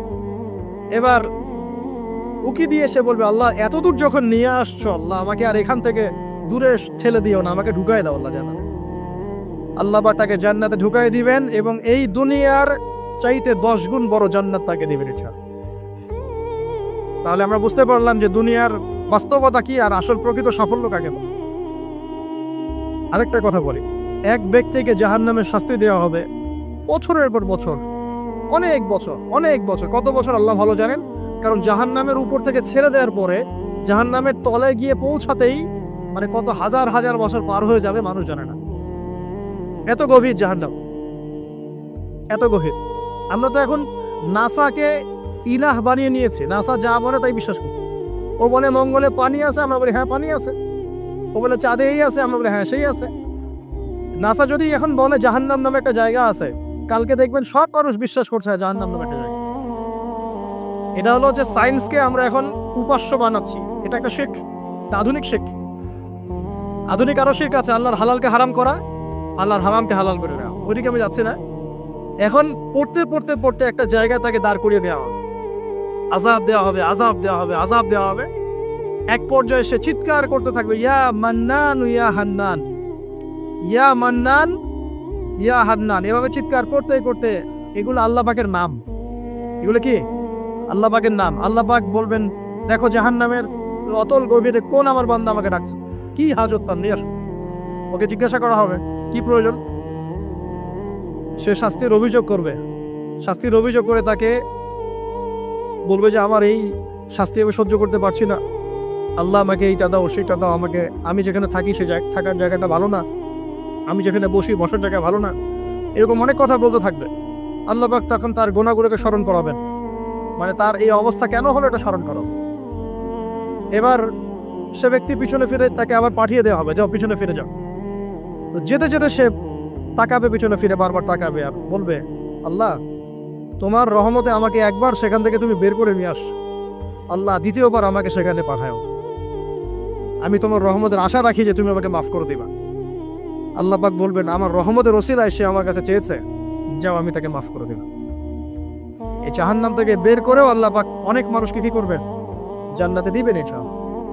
একজন ব্যক্তির কথা আসছে, 99টা খুন করেছে, তওবা করার সুযোগ আছে কিনা খুঁজতে গিয়েছে। এক আবেদ যে ইবাদত করে, আলেম না আবেদ, সে বলেছে কোনো মাফ নাই, ওকেও হত্যা করে 100 পূর্ণ করেছে। পরে অন্য এক আলেমের কাছে গিয়ে তওবা করেছে। আল্লাহ পাক তার জান কবজের সময় ফেরেশতাদের দূরত্বকে পরিমাপ করে এই ওসিলায় আল্লাহ রাব্বুল আলামিন তাকে মাফ করে দিলেন। আরেক ব্যক্তিকে মাফ করেছেন আল্লাহ রাব্বুল আলামিন, যে তার সন্তানদেরকে বলেছিল আমি মারা গেলে আমার লাশটাকে পুড়িয়ে ফেলবা, অর্ধেক ছাই বাতাসে ভাসিয়ে দিবা, অর্ধেক ছাই সাগরে ভাসিয়ে দিবা, বাতাসে উড়িয়ে দিবা, সাগরে ভাসিয়ে দিবা। আল্লাহ পাক ছাই জড়ো করেছেন, করে বলেছেন কেন করেছো এই কাজ? সে বলবে মিন খাশিয়াতিকা ইয়া রাব্বি, হে আল্লাহ তোমার ভয়ে এই কাজ করেছিলাম, আর তুমি খুব ভালো করে জানো হে আল্লাহ আমি তোমার ভয় করেছি না অন্য কোনো কারণে করেছি। আল্লাহ পাক তাকে বলবেন যাও আমি তোমাকে মাফ করে দেব। এক নারীর কথা আসছে, ব্যভিচারী মহিলা, জিনা করে, পতিতা মহিলা, একটা কুকুরকে পানি পান করিয়েছে, আল্লাহ তাকে মাফ করে দিয়েছে। আর একজন লোকের কথা আসছে যে তার বন্ধুকে এতটুকু বলেছিল, একজন ব্যক্তি তার বন্ধুকে এতটুকু বলেছিল যে আল্লাহ তোকে কোনোদিন মাফ করবে না, আল্লাহ তোকে কোনোদিন মাফ করবে না। এরকম কথা কিন্তু আমরা অনেকে বলে ফেলি। আল্লাহ পাক মৌতের পরে এই দুই ব্যক্তিকেই ডাকবেন, কিয়ামতের মাঠে ডাকবেন। এটা বারজাখে হয়েছে। বলবেন আমার রহমত নিয়ে কথা বলার ইখতিয়ার তোমাকে কে দিয়েছে? আমি কাকে মাফ করব কাকে করব না এই কথা বলার ইখতিয়ার তোমাকে কে দিয়েছে? আজকে আমি তাকে মাফ করে দিলাম, তোমাকে জাহান্নামে নিয়ে দিলাম, যাও। অতএব আল্লাহ রাব্বুল আলামিনের এই বিশাল রহমত আমরা পাবো, আশাবাদী ইনশাআল্লাহ। এই কারণে আমাদের প্রথম যে বিষয়টা ফোকাস করতে হবে, আল্লাহ রহমত পেতে হলে আমাদের অবশ্যই বস্তুবাদিতা ত্যাগ করতে হবে। আল্লাহ পাক দুনিয়া পছন্দ করেন না, দুনিয়ার মোহে যারা ডুবে থাকে আল্লাহ এদেরকে পছন্দ করেন। দুনিয়া প্রয়োজন, যতটুকু আমার দরকার আমি করব, যতটুকু প্রয়োজন নাই এই বিষয়টা আমি পেতেই হবে, চাই চাই আরো চাই, হ্যাঁ দু হাতে চাপাও হাত পেতে নাও, ঋণ করে হি খাও, এইসব দর্শনের ধার ধারবো না আমরা ইনশাআল্লাহ। আমাদের দুনিয়া চলে গেলে যাক, বাকির খাতা পূর্ণ হোক ইনশাআল্লাহ। আর এই দুনিয়াতে এসেছি আল্লাহর ইবাদত করার জন্য। শিখলাম, জানলাম, বুঝলাম ইবাদত মানে শুধুমাত্র নামাজ রোজা হজ যাকাত নয়। এগুলো অবশ্যই ইবাদত, কিন্তু এগুলোই ইবাদত নয়, বরং আমাদের জীবনের প্রতিটা কাজই ইবাদত। আমাদের স্ত্রীর মুখে ভাত তুলে দেওয়া পর্যন্ত, একটা মুসলিম ভাইয়ের সাথে হাসি মুখে কথা বলা পর্যন্ত, মুসাফা করা পর্যন্ত, এভরি সিঙ্গেল ওয়ার্ড যা আমরা এই দুনিয়াতে করি এগুলো ইনশাআল্লাহ তাআলা ইবাদত বলে কাউন্ট হবে যদি আমরা এগুলোকে তিনটা পদ্ধতিতে করি। এক, আল্লাহর সন্তুষ্টির জন্য করি, দুই, রাসূলের পদ্ধতিতে করি, এবং হালাল খেয়ে করি। ইনশাআল্লাহ তাআলা আল্লাহ পাক আমাদের সবাইকে এভাবে ইবাদত করার তৌফিক দান। আর শেষ করার আগে আমি আর কয়েকটা পয়েন্ট টাচ করে শেষ করে দিচ্ছি, রাত অনেক গভীর হচ্ছে। আসন্ন রমজান মাস আমাদের সামনে আছে, আমাদের সামনে বলতে এই তো 2 সপ্তাহ হয়তো বাকি নাই। আমি কয়েকটা পয়েন্টস খালি আপনাদের সাথে শেয়ার করবো, যে এই পয়েন্টগুলো যদি একটু ফোকাস করি, রমজান মাসটা গোনা মাফের উৎসব হবে। ইচ্ছা আমরা কলেজ লাইফে পড়তাম একটা ওয়ার্ড, উৎসবের উৎসাহ। উৎসবের উৎসাহ, এই যে ছায়ানট উদিচি সব জায়গায় যারা থাকে না, এরাও এই শব্দগুলো জানে না। উৎসবের উৎসাহ, ওরা বলে যে জাগতে হবে রাত আলো জেলে রেখে উৎসবের উৎসাহে, মানে রাত জাগতে হবে আলো জেলে রেখে উৎসবের উৎসাহে। আমাদের এই দুনিয়ার জীবনের হায়াত কিন্তু খুব লম্বা না, খুব লম্বা কি 60 থেকে 70, এর মধ্যে আল্লাহ পাক কিছু উৎসবের উৎসাহ দিয়েছে। যেমন শবে বরাত, যেমন শবে বরাতের রাত, এই রাতে ব্যক্তিকেন্দ্রিক তো কিছু ইবাদত করা যায়, সামগ্রিক না হতে। এই রাতে আল্লাহ পাক সবাইকে মাফ করেন, 2 শ্রেণীর মানুষ বাদ দিয়ে, মুশরিক মুশাহিদ, শিরক করে যারা, হিংসা বিদ্বেষ পোষণ করে যারা, এদের বাদ দিয়ে। শাবান মাস বেশি বেশি নবী রোজা রাখতেন, আরাফার দিন, আশুরা, মুহররম, জিলহজ মাসের প্রথম 10 দিন, কিছু উৎসবের উৎসাহ আল্লাহ দিয়েছেন, তাই নাই? সবচেয়ে বড় উৎসব কোনটা বলেন তো? এই যে রমজান মাস।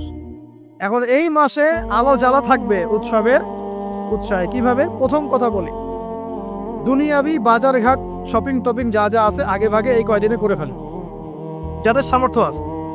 যাদের সামর্থ্য নাই তারা, আমি বলেছি, প্রজেক্ট করতে হবে, সোশ্যাল প্রজেক্ট। আমরা সামর্থ্যবানদের টাকাগুলোকে কিছু সৎ মানুষ কালেক্ট করবেন, করে যাদের সামর্থ্য নাই তাদের ঘরে মাসের বাজার পৌঁছে দিন। করা যাবে না ইনশাল্লাহ? আমরা যারা এসব জায়গায় থাকি আমরা মনে করি সোসাইটির সবাই এমন। সোসাইটির সবাই এমন নয়, অনেক মানুষের সাথে খেয়ে পরে থাকতে পারে না, সবাই আমাদের মতো খায় না। আমরা 10টা আইটেম নিয়ে বসে খেতে, অনেকে আলু ভর্তা জোটে না, আছে না? আমরা আমাদের যাকাত, আমাদের ওসর, আমাদের ফিতরা, আমাদের সাদাকাতুল ফিতরা, আমাদের সাদাকা এবং ইফতারের প্রজেক্টগুলোকে সুন্দর করে প্যাকিং করে 1 মাসের বাজার করে দেওয়ার ক্ষমতা আমাদের নাই।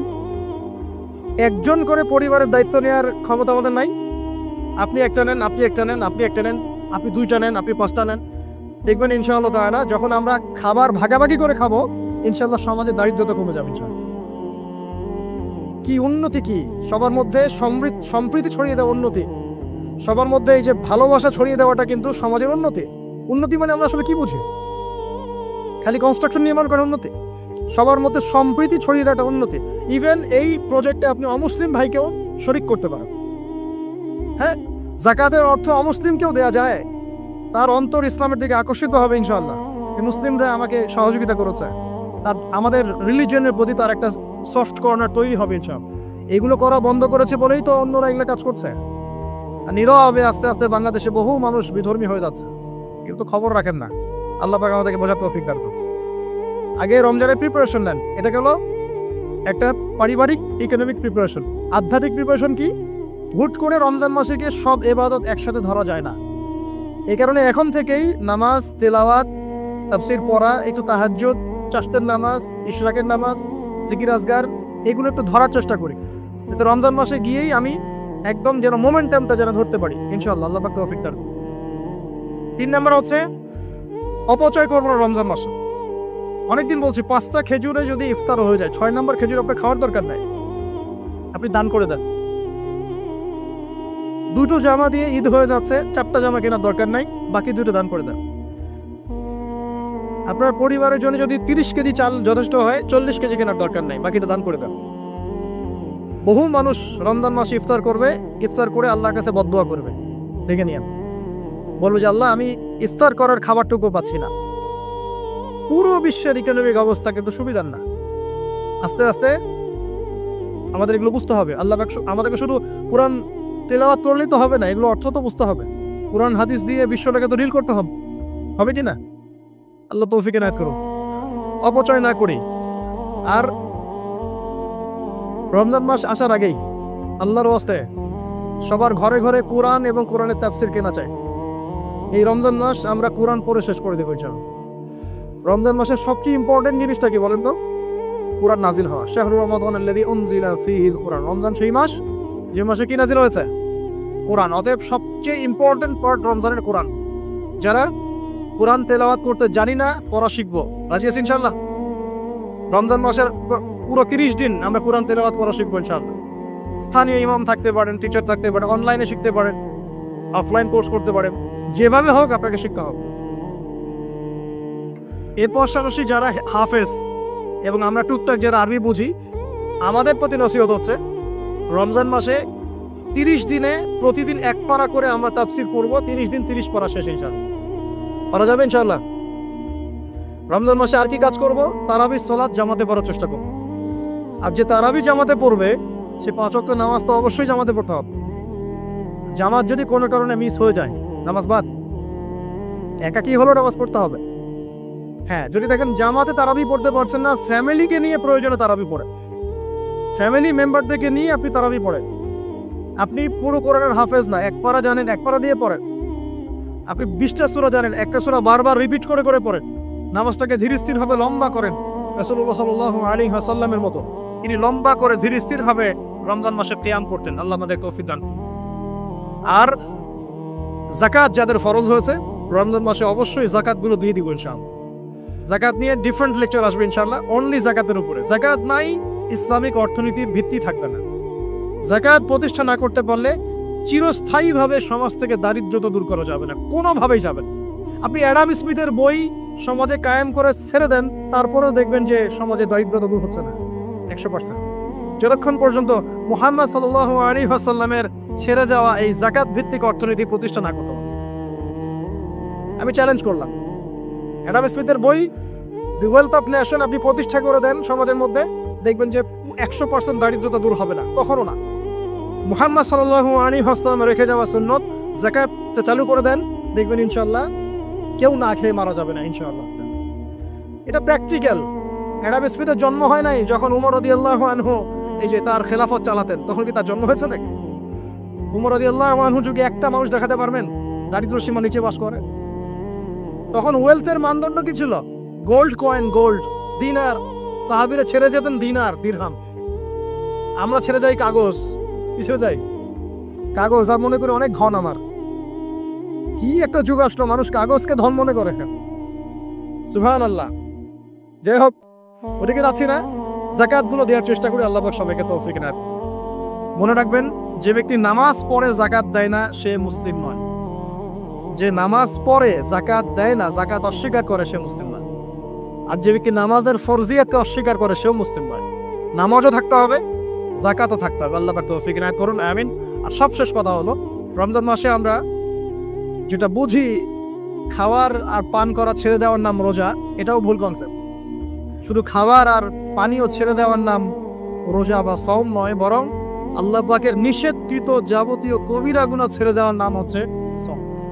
সওম রেখে যদি আমি জেনা করি, গার্লফ্রেন্ডের সাথে চ্যাটিং করি, আর ডেটিং করতে যাই, কফি খাই, হ্যাঁ, ইউনিভার্সিটিতে আমি বসে বসে তার সাথে ডেট করি, ফোনে চ্যাট করি, এখানে ওখানে লুকিয়ে লুকিয়ে দেখা করি, মিথ্যা কথা বলি, বাপে কম দেই, সুদ খাই, মিথ্যা কথা বলি, প্রতারণা করি ইত্যাদি।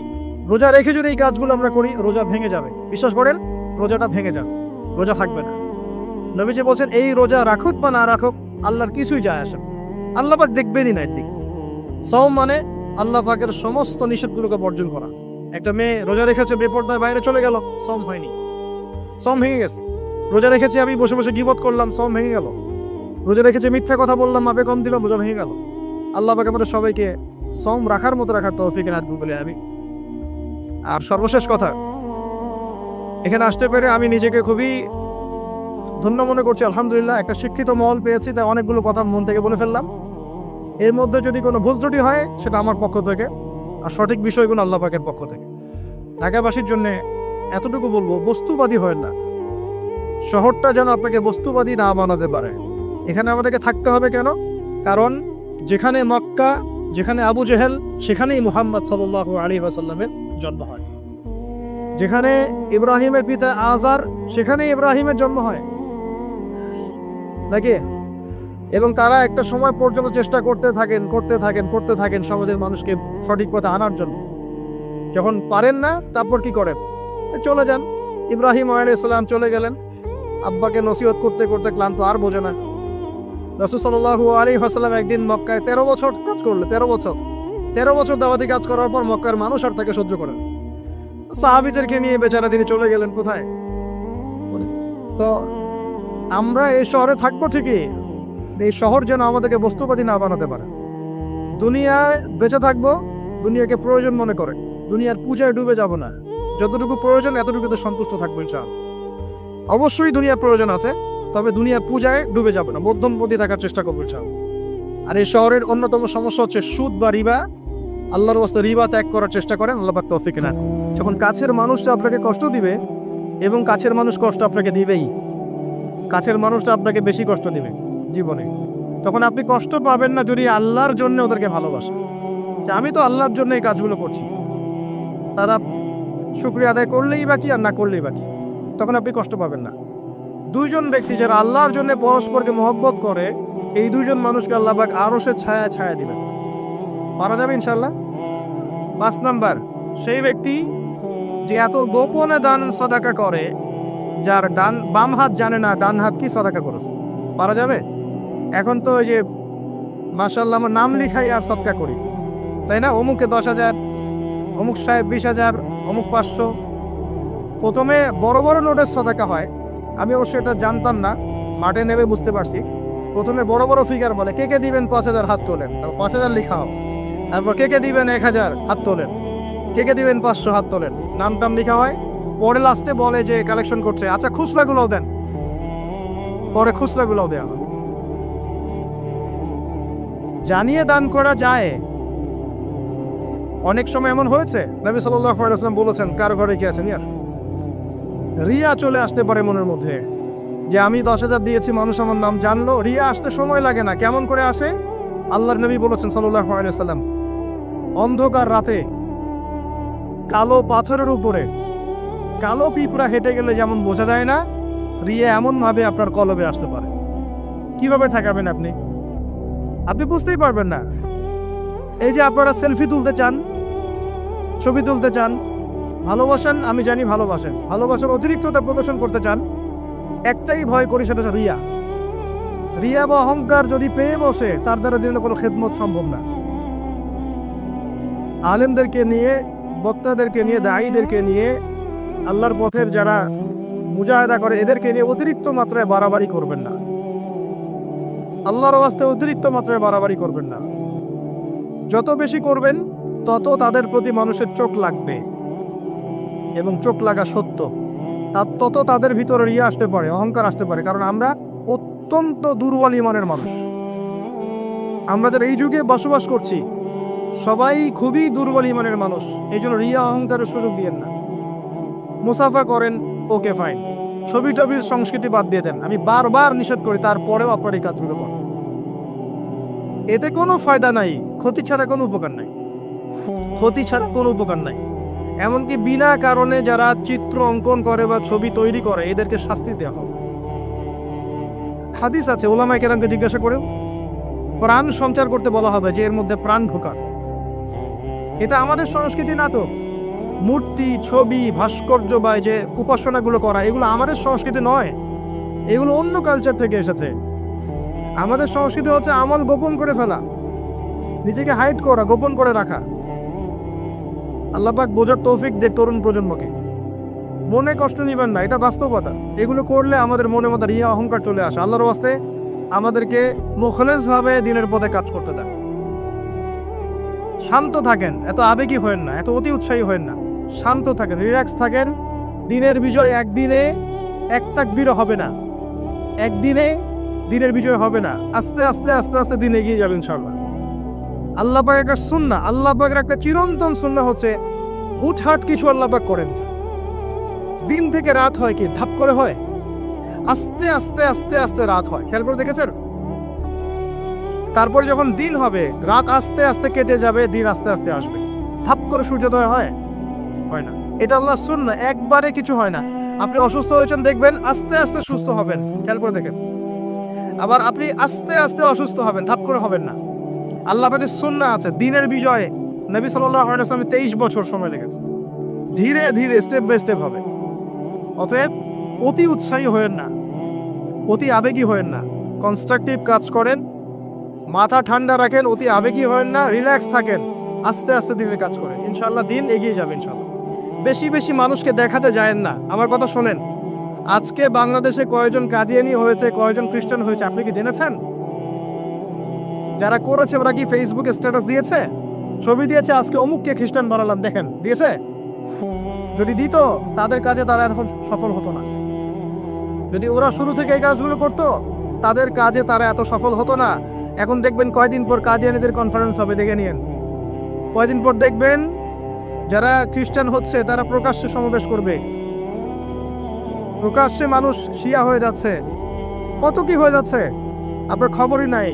প্রত্যন্ত অঞ্চলগুলো ঘুরে আসে দেখেন, এগুলো দিয়ে ভর্তি হয়ে গেছে। গলায় যে রশি এটা অলরেডি পরিয়ে টান দেওয়া শেষ, আর আমরা পরে আছি শোডাউন নিয়ে, ছবি তোলা, আপলোড দেয়া, ভিডিও করা, এই করা। আমরা এত আবেগই কেন ভাই? যারা প্র্যাকটিক্যালি কাজ করছে ওরা এত আবেগ দিয়ে কাজ করছে না, প্র্যাকটিক্যালি কাজ করছে, দেখেন মাঠে ময়দানে কাজ করে শেষ করে ফেলছে। বিশ্বাস হচ্ছে না কথা? আপনি উত্তরবঙ্গ ঘুরে আসেন, গিয়ে দেখেন, পার্বত্য অঞ্চল ঘুরে আসেন, দেখেন। আর আমরা পড়ে আছি আইওয়া শোডাউনে। একটা লেকচার দিলে মনে হয় যে সারা জগতের মানুষকে জানাতে না পারলে ভালো লাগে না। গাড়ি থেকে নামবো, সারা দেশের মানুষ দেখুক আমি গাড়ি থেকে নামছি, ঠিক আছে? একজন ভাইকে পেয়েছি, সেলফি ফেসবুক তুলে, মানে একাকার অবস্থা, দেখুক সারা দেশের মানুষ উনি এসেছে স্টেজে। এতে করে উম্মার উপকার যতটুকু না করলেন, ক্ষতি করে ফেলেছে। এটা আপনারা বুঝতে পারছেন। যাই হোক, আমি আশাও ছেড়ে দিয়েছি অনেক অংশে যে আপনারা বুঝবেন।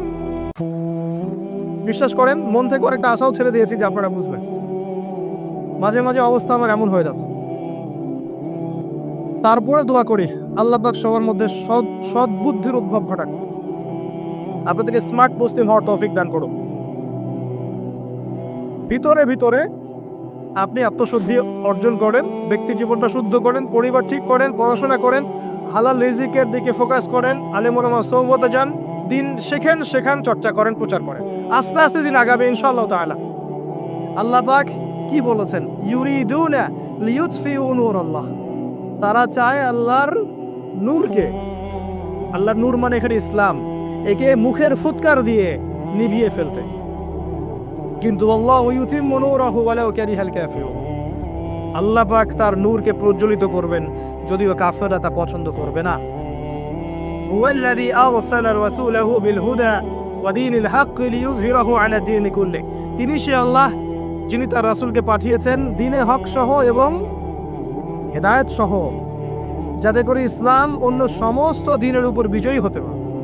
ওয়ালাউ কারিহাল মুশরিকুন, যদিও মুশরিকরা এটা পছন্দ করবে না। এটা আল্লাহ পাক করবেন। কখন করবেন? যখন আপনি আপনার কাজ দায়িত্ব পালন করবেন। ইন তানসুরুল্লাহ ইয়ানসুরুকুম, আর যদি আমরা আল্লাহকে ভুলে যাই, নাসুল্লাহ ফানাসিয়াহু, আমরা ভুলে গেলে আল্লাহ ভুলে যাবেন। আল্লাহ তো ওয়াদা করেছেন যে আনতুমুল আলাউনা ইন কুনতুম মুমিনিন, তোমরা যদি মুমিন হতে পারো আল্লাহ তোমাদেরকে বিজয় দিবেন। ওয়ালা তাহিনু ওয়ালা তাহজান, হীনবল হবে না, দুশ্চিন্তাও করো না। আল্লাহ তো ওয়াদা করেছেন। দুই ব্যক্তি নিজে পরস্পরকে আল্লাহর সন্তুষ্টির জন্য ভালোবাসে, আরো সে আজিমা ছায়া পাবে। গোপনে দান খারাপ করে, আরো সে আজিমা ছায়া পাবে। 6 নম্বর কে?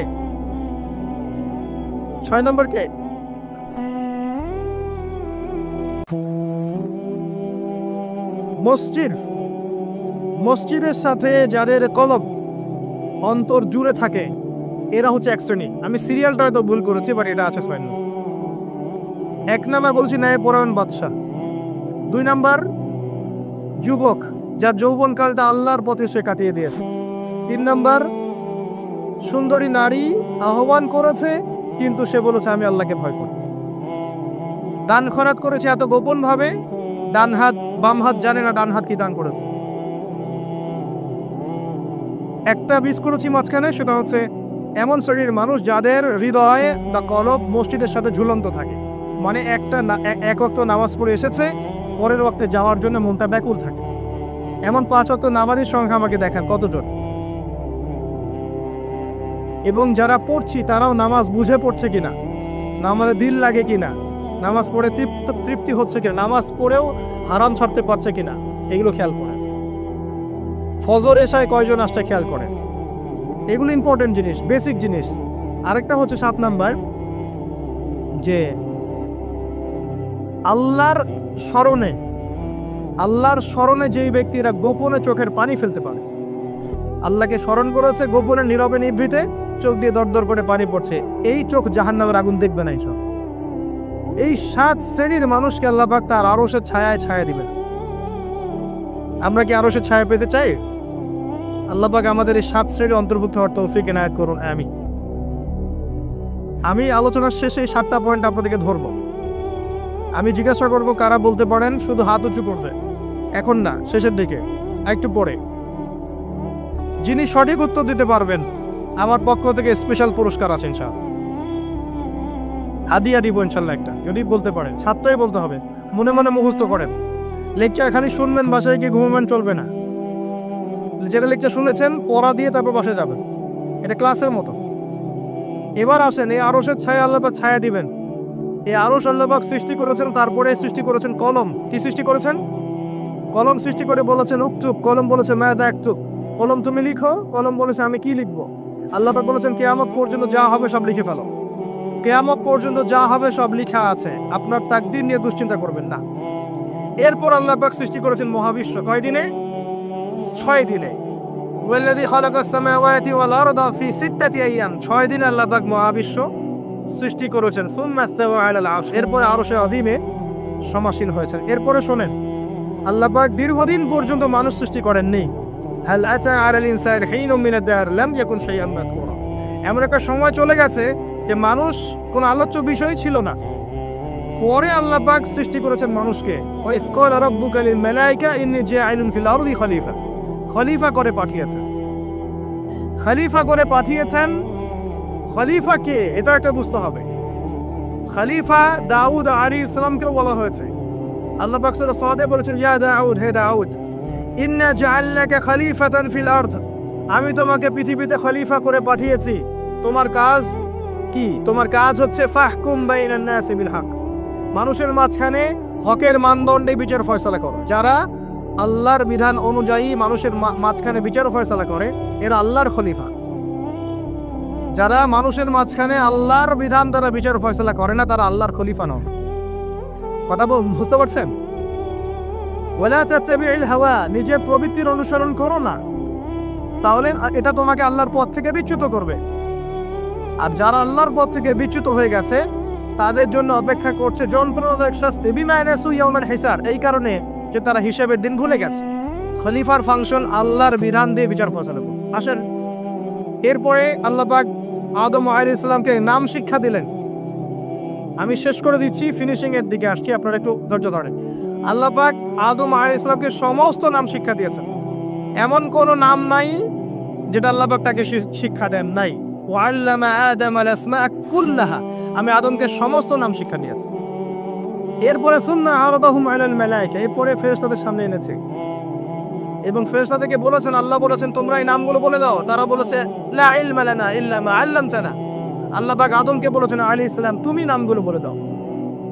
এরপর তিনি সমস্ত নাম বলে দিয়েছেন। আল্লাহ পাক তারপরে বলেছেন আলাম আকুল লাকুম ইন্নী আ'লামু গায়বাস সামাওয়াতি ওয়াল আরদ ওয়া আ'লামু মা তুবদুনা ওয়া মা কুনতুম তাকতুমুন। আল্লাহ পাক এরপরে গিয়ে বলছেন ওয়া ইসকুলনা লিল মালাইকাতি ইসজুদু লি আদম। এই যে জ্ঞানের কারণে আল্লাহ পাক সম্মানিত করেছেন, এখন বলছেন সিজদা করো। কি কারণে আমরা সম্মানিত বলেন তো? জ্ঞানের কারণে। অতএব জ্ঞান চর্চা আমাদের প্রথম কাজ। ইকরা বিসমি রাব্বিকাল্লাযী খালাক, প্রথমে জ্ঞান, আগে পড়েন তারপর লিখেন, জ্ঞান চর্চা। জ্ঞানের কারণে সম্মানিত হয়েছে। তারপরে আল্লাহ পাক সিজদা করিয়েছেন। ফাসাজাদু, সবাই সিজদা করেছে, কে বাদ দিয়ে? ইল্লা ইবলিস, ইবলিস বাদ দিয়ে। ইবলিস কেন করলো না? আবা ওয়াস্তাকবারা, সে অহংকার করেছে, উদ্ধত আচরণ করেছে।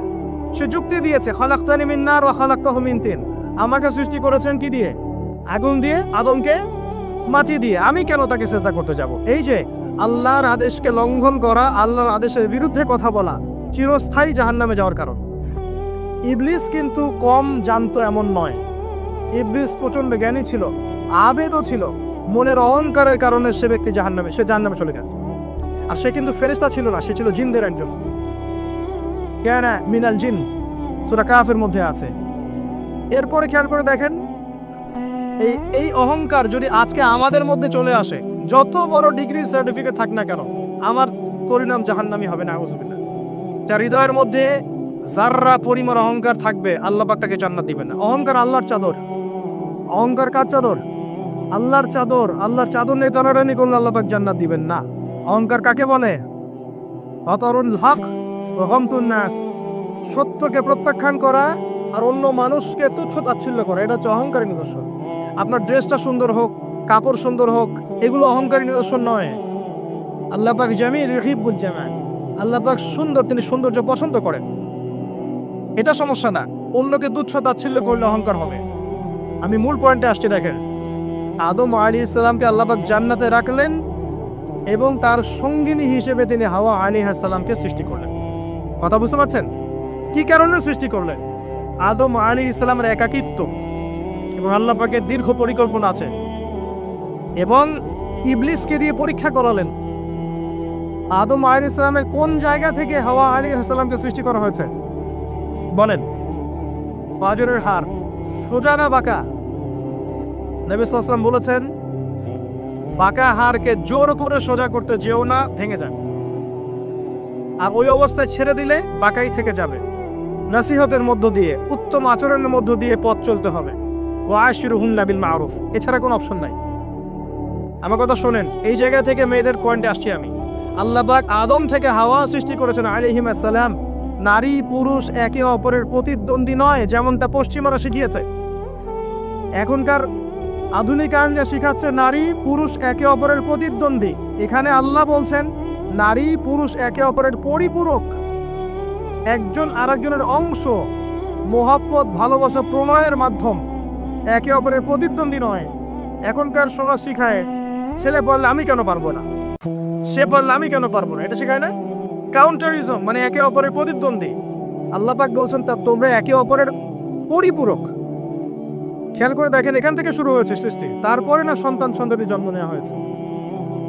এখান থেকে আপনাকে হেদায়েত দিতে হবে যে নারীদেরকে বলবো, আপনারা পুরুষদের প্রতিদ্বন্দ্বী নন, আপনারা পুরুষদের পরিপূরক। একজন নেককার নারী একজন পুরুষের পিছনে থাকলে এই পুরুষ বিশ্ব জয় করতে পারবে ইনশাআল্লাহ।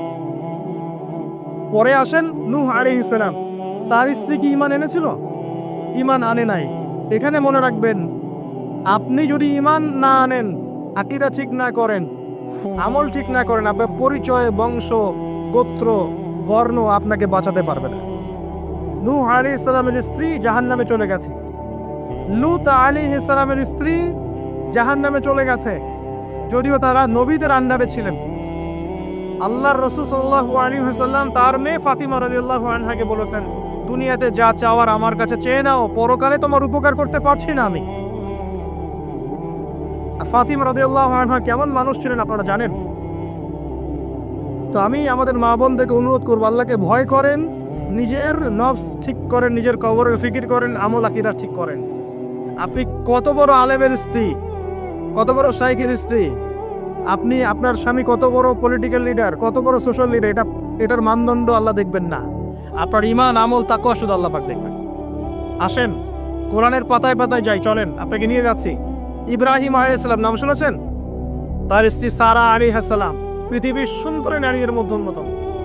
দুজন সুন্দরী নারীর কথা এসেছে, একজন হাওয়া আলাইহিস সালাম, একজন সারা আলাইহিস সালাম। আমাদের এইসব সুন্দরী নারীদের চেয়ে হাজার গুণ সুন্দরী ছিল, অত্যন্ত সুন্দরী। খেয়াল করে দেখবেন, এই যে ইব্রাহিম আলাইহিস সালামের বংশধর যারা, তাদের চেহারা এবং মানে সুরত কিন্তু অত্যন্ত সুন্দর। আমাদের নবী মুহাম্মদ সাল্লাল্লাহু আলাইহি ওয়াসাল্লাম প্রচন্ড সুন্দর ছিলেন না? তার আদি পিতাকে ইসমাইল আলাইহিস সালাম না? ইসমাইল আলাইহিস সালাম ইব্রাহিম আলাইহিস সালামের সন্তান নয়? ওই দেখেন ব্লাড চলে আসছে। ইউসুফ আলাইহিস সালাম, তার বাবাকে ইয়াকুব আলাইহিস সালাম, তার বাবা ইসহাক আলাইহিস সালাম, তার বাবা ইব্রাহিম আলাইহিস সালাম। ওই যে একই লেগেছি দেখেন, তারা প্রচন্ড সুন্দর ছিলেন। এমনকি নবী সাল্লাল্লাহু আলাইহি সাল্লাম মেরাজের রাতে গিয়ে যখন ইব্রাহিম আলাইহিস সালামের সাথে সাক্ষাৎ করেছেন, তিনি পরে বলেছেন যে আমার শাকল, সুরত আর ইব্রাহিম আলাইহিস সালামের চেহারার মধ্যে অনেক মিল আছে, সাদৃশ্য আছে, একই রকম। আমরা কিন্তু দরুদের মধ্যেও মুহাম্মদ সাল্লাল্লাহু আলাইহি সাল্লামের নামের পাশে ইব্রাহিম আলাইহিস সালামের নাম বলছি। তাদের উভয়ের জীবনে প্রচন্ড মিল ছিল, একই রকম ছিল। পয়েন্টে আসেন, সারা আলাইহিস সালাম অত্যন্ত সুন্দরী ছিলেন। তিনি একাই তার স্বামীর সাথে বের হয়ে চলে গেলেন কোথায়? ওই যে যেটা এখন দখল করে রেখেছে এই জিউসরা, তার সাথে কেউ নাই। ইব্রাহিম আলাইহিস সালামের সাথে পরিবার নাই, সমাজ নাই, কেউ নাই। তার স্ত্রী আছে। একজন নেককার স্ত্রী সাথে থাকলে স্বামী বিশ্ব জয় করতে পারবে। এই জায়গায় আমি ছেলে মেয়ে সবার জন্য হেদায়েতের কথা বলছি। মেয়েরা আমাকে অনেক অভিযোগ দিয়েছে মেয়ে নিয়ে কোনো কথা বলি না ওয়াজের মধ্যে। আমি এখন কিছু কথা বলে শেষ করছি।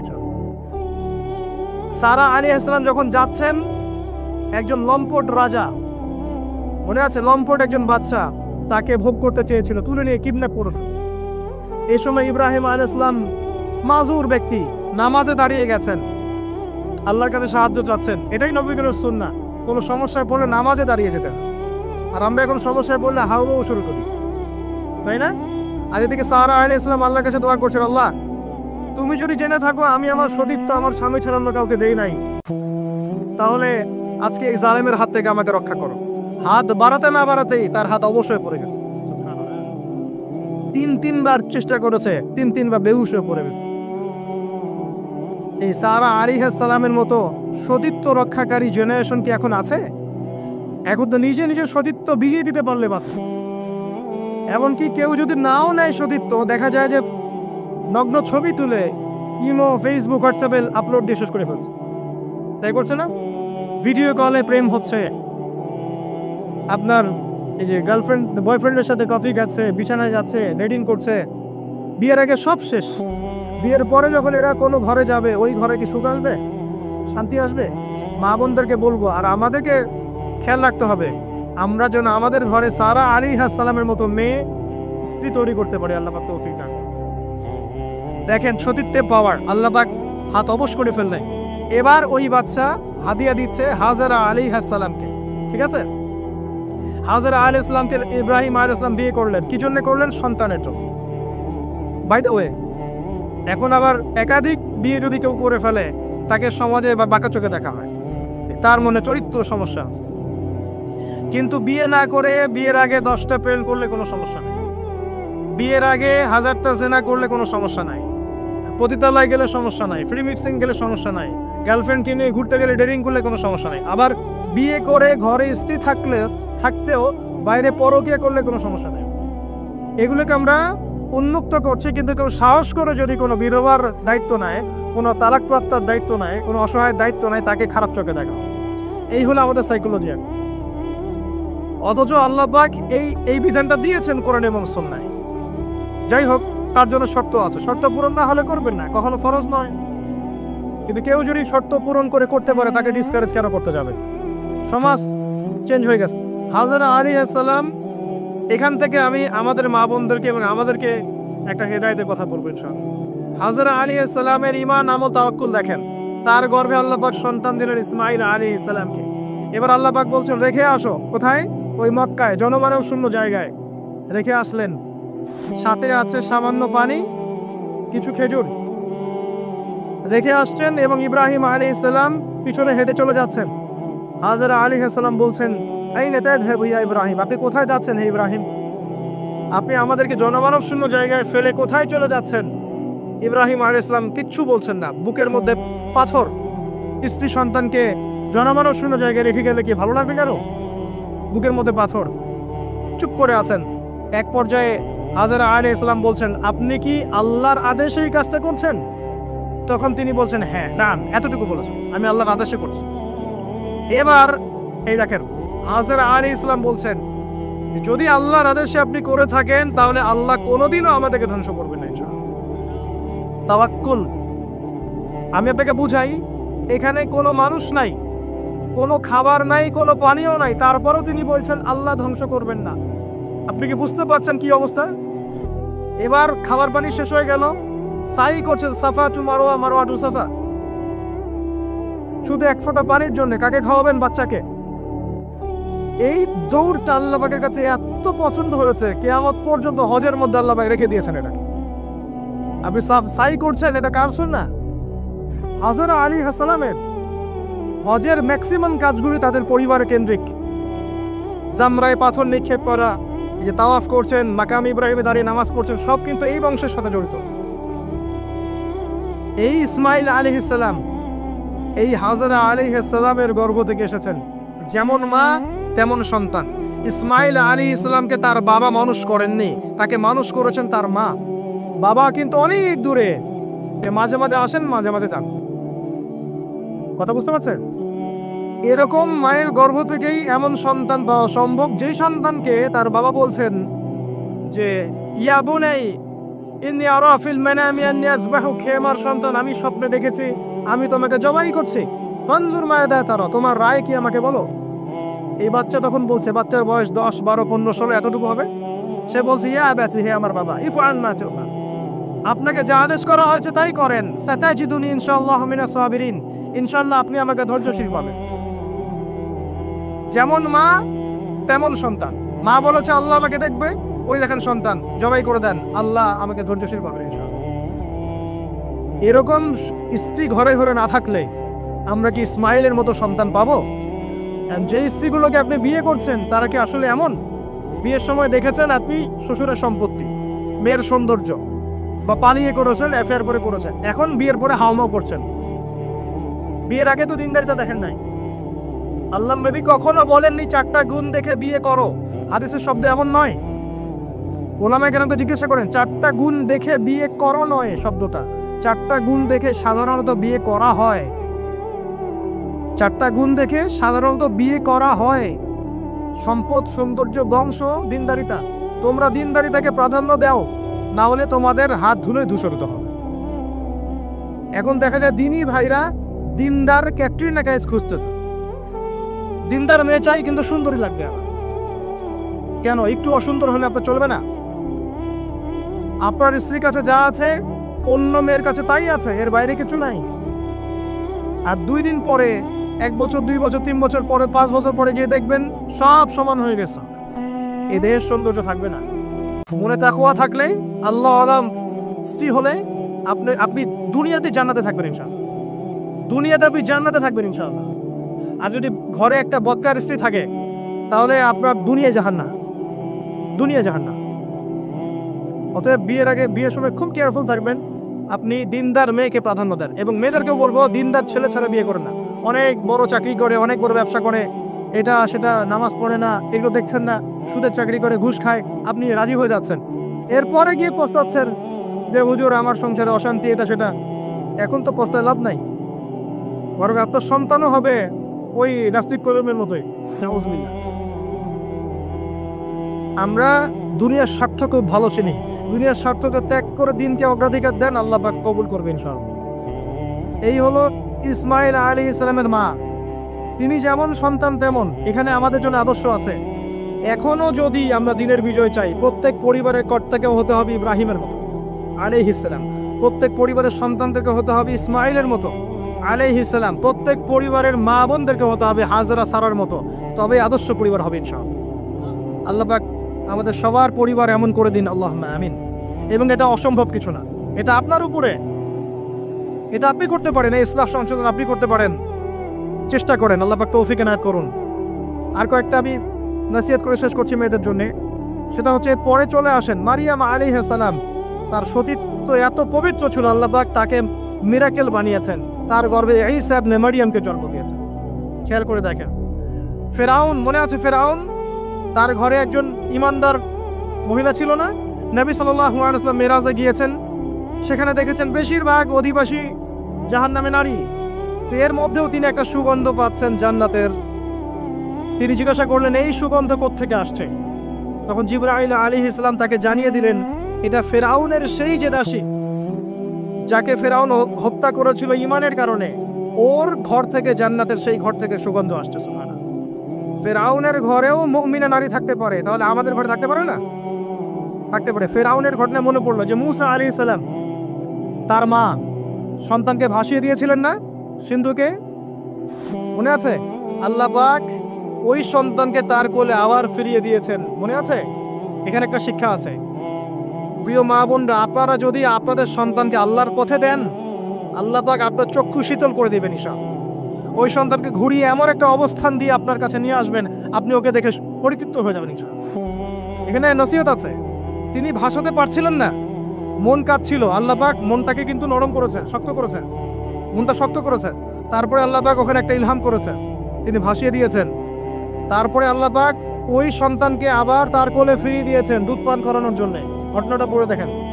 আপনি যদি আপনার সন্তানকে আল্লাহর পথে দেন, আপনার সন্তানকে যোগ্য করে আল্লাহ আপনার সামনে নিয়ে এসে দাঁড় করিয়ে দেবেন ইনশাআল্লাহ। আপনি দেখে চোখ শীতল করে ফেলবেন। আল্লাহর উপর ভরসা রাখেন।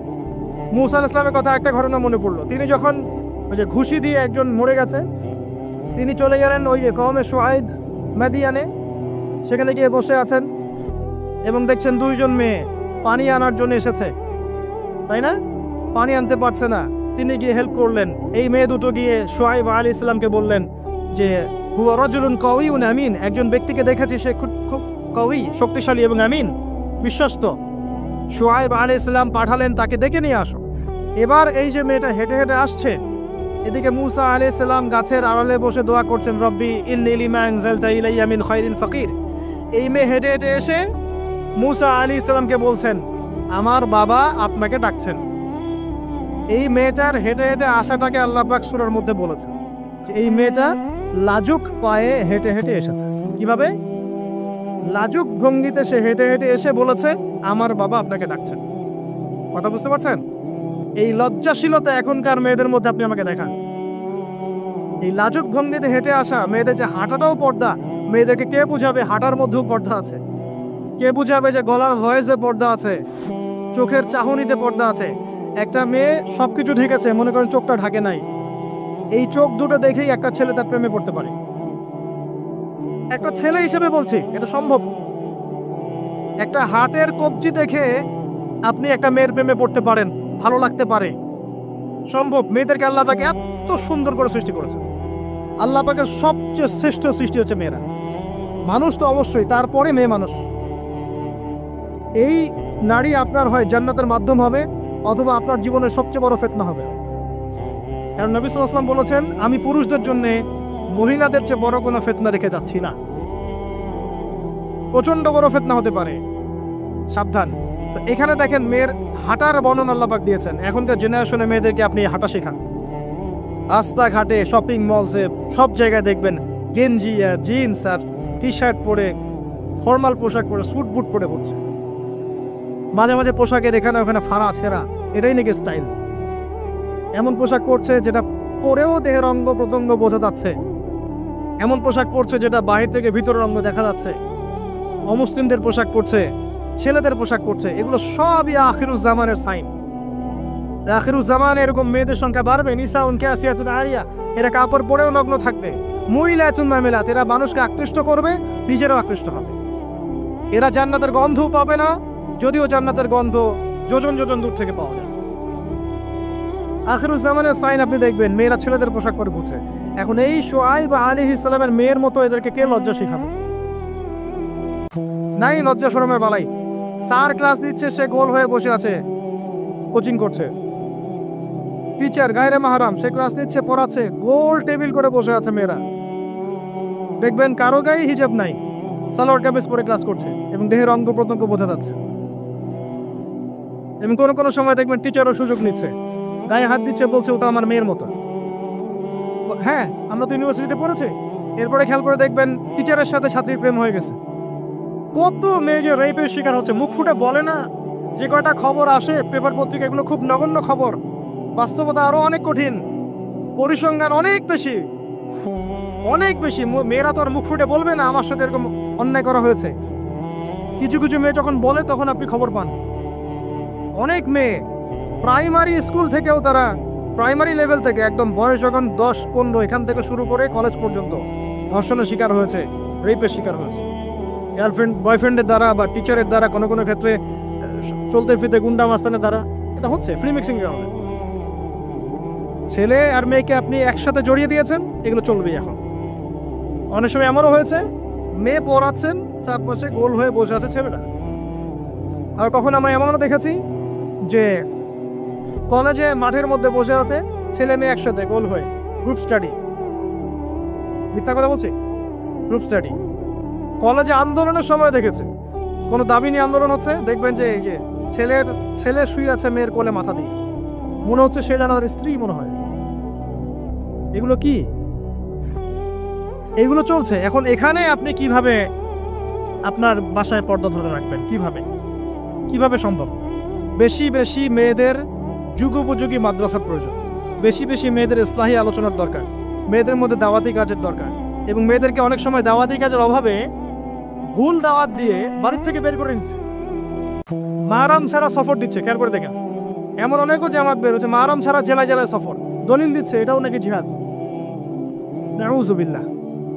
কিভাবে হচ্ছে? কারণ আমরা যেহেতু ওদের দাওয়াতটা কমিয়ে দিচ্ছি, মেয়েরা মেয়েদের মধ্যে দাওয়াতি কাজ করছে না, দাওয়াত সংকীর্ণ, বেদাতিরা এবং ভ্রষ্ট যারা পথভ্রষ্ট এরা ওদেরকে ঘর থেকে বের করে নিচ্ছে, ইসলামের নামেও বোরখা পরিয়েও বের করে নিচ্ছে। খুব অবস্থা খারাপ। আপনি খেয়াল করেন, দেখবেন এগুলো ধরতে পারবেন। এই বিষয়গুলো খেয়াল রাখেন। কোরআনের পাতায় পাতায় হেদায়েত আছে। আমি বললে অনেক লম্বা হয়ে যাবে, শেষ করছি এদিকে এসে। সর্বশেষ নবী আসে না, মুহাম্মদ সাল্লাল্লাহু আলাইহি ওয়াসাল্লাম। তার জীবনে এই যে 23 বছরের মিশন, এই মিশনে সবচেয়ে বড় ভূমিকা কে রেখেছেন বলেন তো? তার স্ত্রী খাদিজা রাদিয়াল্লাহু আনহা। মক্কার 13 বছর মানুষ তাকে যতটা না বিশ্বাস করেছে, খাদিজা রাদিয়াল্লাহু আনহা শুরু থেকে তার পাশে ছিলেন। শেষ বয়সে গিয়ে নবী সাল্লাল্লাহু আলাইহি ওয়াসাল্লাম তার কথা বেশি বেশি বলতেন। আয়েশা রাদিয়াল্লাহু আনহা স্বভাবগত কারণেই, একটা মানবিক একটা মেয়েদের আচরণগত কারণেই জেলাস ফিল করতেন যে আপনি তার কথা বারবার কেন বলেন। তিনি বলতেন, হে আয়েশা, তোমরা খাদিজাকে ভালো মন্দ বলো না। যখন কেউ আমার কথা বিশ্বাস করে নাই খাদিজাকে, এই যে আমরা বেঁচে আছি দুনিয়ার বোঝা হয়ে বেঁচে আছি, আমরা পৃথিবীর বোঝা, এই উম্মতের বোঝা, আবর্জনা। আমরা প্রত্যেকেই, আমি নিজেকেও বলছি, আমরা উম্মার আবর্জনা। আমরা যদি উম্মার কিছু হতাম, আমাদের দ্বারা উম্মা বিজয় লাভ করত। আমাদের টার্গেট এখন একটা, দুনিয়া। আমাদের টার্গেট দুনিয়া, ভোগবিলাস, খাওয়া দাওয়া, ব্যাংক ব্যালেন্স, টাকা পয়সা, বাড়ি গাড়ি, স্ত্রী সন্তান, এতটুকু। মাঝে মাঝে আমরা জুমার নামাজে আসি, ঈদের নামাজ পড়ি, রমজান মাসে রোজা না রাখলেও তারাবিতে আসি, যাকাত দেই কি না দেই, সদকা একটু করি, বছর বছর হজমরা করি, টুপি লাগাই, দাড়ি লাগাই, ব্যাস ভোটের সিজন আসলে আবার ওইটা দিয়ে ভোট চাই। এই হলো আমাদের চরিত্র। এখন আমাদের আল্লাহর কোনো প্রয়োজন নাই। আল্লাহ পাক বলেছেন, ইন তানসুরুল্লাহ ইয়ানসুরুকুম, তোমরা যদি আল্লাহকে সাহায্য করো তখন আল্লাহ তোমাদেরকে সাহায্য করবে। ইন্নাল্লাহা লা ইউগাইয়িরু মা বিকওমিন হাত্তা ইউগাইয়িরু মা বিআনফুসিহিম। কোন কওমের অবস্থা আল্লাহ পাক ততক্ষণ ঠিক করেন না যতক্ষণ ওই কওম তাদের অবস্থা সংশোধন করছে না। আলাইকুম আনফুসাকুম, নিজের নফস ঠিক করো, নিজে ঠিক হও। বেসিক জিনিস ঠিক নাই তো আমাদের। বড় বড় চিন্তা করছেন, বেসিকটা ঠিক নাই তো। দেখবেন ম্যাক্সিমাম মানুষ নামাজ পড়ছে না, ম্যাক্সিমাম মানুষ কোরআন পড়তে জানে না। বেশিরভাগ বোন আমাদের বেহায়াপনা, বেপর্দায় চলছে। ম্যাক্সিমামের রিজিক হারাম, জানেন? ম্যাক্সিমাম রিজিক হারাম, সুদ আর ঘুষ আর জেনা, এই যে দুর্নীতি, করাপশন দিয়ে পড়তে। আল্লাহর ওয়াস্তে সত্য কথা বলতে শেখেন, নিজের নফসের সাথে সত্য বলেন যে আসলেই আমার রিজিকটা কতটুকু হালাল। সুদবিহীন মানুষ খুঁজে দেওয়া দুষ্কর। এখন সুদ খায় না বা সুদ দেয় না বা সুদের সাক্ষী থাকে না বা লিখে রাখে না বা লোন নেয়নি, এরকম মানুষের সংখ্যা খুব কম। দুই একটা হাতে গোনা পাবেন, কিন্তু আল্লাহ ভালো জানে। একটা গ্রামে যাবেন, প্রত্যন্ত গ্রাম, সেখানে দেখবেন 10টা সুদী এনজিও পড়ে আছে। রিজিক আমাদের হারাম। ম্যাক্সিমাম পরিবারকে গিয়ে দেখেন, পরিবারের মধ্যে পর্দা থাকবে না। ম্যাক্সিমাম পরিবার দেখেন বস্তুবাদী, খালি দুনিয়ার পিছনে ছুটছে। সংস্কৃতি অঙ্গনে গিয়ে দেখেন অপসংস্কৃতিতে ভর্তি হয়ে গেছে। যুবকদের দিকে তাকায় দেখেন, ম্যাক্সিমাম মেজরিটি সংখ্যক মাদকের সাথে সম্পৃক্ত। আপনি দেখবেন হয় মাদক, নাহলে গার্লফ্রেন্ড, নাহলে হয়তো গেমস আর স্পোর্টস, নাহলে দেখবেন আপনি মুভিজ দেখছে, পর্নোগ্রাফি দেখছে, হয়তো আড্ডাবাজি করে, গুন্ডা বাসন করে সময় নষ্ট করছে। কোনো জীবনের কোনো উদ্দেশ্যই নাই। মানে জীবন যেমন এমন ভাবে করছে, মানে ও কখনো মরবেই না। মানে ও পরকালের ফিকির তো দূরের কথা, নামাজে ডাকবেন বলবেন প্যান নষ্ট, আমি যাইতে পারি না। ইল্লা মাশাআল্লাহ, এর বাইরে আল্লাহ পাক কিছু মানুষকে তৈরি করেছেন, করবেন এবং করছেন, যাদের জীবনের উদ্দেশ্য জান্নাত, যারা তাওহীদের সাথে শিরককে আপোস করবে না, যারা সুন্নতে থাকবে, বেদাত করবে না, যারা হালাল খাবে, হারামে যাবে না, পরিবারকে ঠিক করে পর্দায় রাখবে, দিনের জ্ঞান অর্জন করবে, প্রচার প্রসার করবে, আগামী প্রজন্ম তৈরি করবে, এবং যাদের মধ্যে আল্লাহর দ্বীনকে প্রতিষ্ঠা করার মুজাহাদা থাকবে। এমন মানুষ আছে, ছিল, ভবিষ্যতে আসবে। তাদের সংখ্যা নিতান্তই কম হবে, কিন্তু তাদের জন্য একটা সুসংবাদ আছে। সেটা হচ্ছে কাম মিন ফিআতিন কালিলা গালাবাত ফিআতান কাসীরা বিইজনিল্লাহ। আল্লাহ পাক বলেছেন কত ছোট ছোট সম্প্রদায় ছিল যারা বড় বড় কওমের উপর বিজয় লাভ করেছে। আগামীতে যখন ইসলামে বিজয় হবে সারা বিশ্বব্যাপী, তখন দেখবেন মুসলিমদের সংখ্যা খুব কম থাকবে। আল্লাহ পাক সব গরু ছাগলগুলোকে শেষ করে ফেলবে। কিভাবে? এই যে মহামারী দিয়ে শেষ করতে পারে, অথবা দেখবেন এই যে জালেমের শাসন দিয়ে শেষ করতে পারেন, দেখবেন মুসলিমদের মধ্যে ক্রন্দন লাগিয়ে শেষ করতে পারেন, বা যখন আল্লাহ এবং তার রাসূলকে ভুলে যাবে বহিঃশত্রুদেরকে চাপিয়ে দিয়ে আল্লাহ পাক শেষ করে দিতে পারে। আল্লাহর কোনো প্রয়োজন নাই গরু ছাগল। এবং এখন আমি নিজে এবং আমরা অনেকেই এই গরু ছাগলের মতো জীবন যেমন করছে, আল্লাহ পাক আমাদেরকে বোঝার তৌফিক দান করুন। জীবনের একটা উদ্দেশ্য থাকতে হবে, যে আমার জীবনের উদ্দেশ্য দিন শেখা, বোঝা, প্রচার প্রসার করা, প্রতিষ্ঠায় চেষ্টা করা। তখন কি আপনি পুরো জীবনের নেকি পাবেন। জীবনে তাওহীদ থাকতে হবে, সুন্নাত থাকতে হবে, তখন পুরো জীবনের প্রতিটা কাজ ইবাদত হবে। তার আগে নয়। প্রতিটা কাজ করতে হবে আল্লাহর সন্তুষ্টির জন্য, তার রাসূলের তরিকায়, এবং আপনার এই আমলগুলো কবুল হবে তখনই যখন রিজিকটা হালাল হবে। অহেতুক শুধুমাত্র প্রটেস্ট্যান্ট ভার্সনে ইসলাম পালন করে খুব একটা ফায়দা নাই। সুবিধা যতটুকু সুবিধা পালন করলাম, যখন সুবিধা নাই পালন করলাম না। যেটা করলে কোনো সমস্যা নাই করলাম, খাওয়ার পরে মিষ্টি খাইলে কোনো প্রবলেম নাই খাচ্ছি, মধু খাচ্ছি, ঠিক আছে।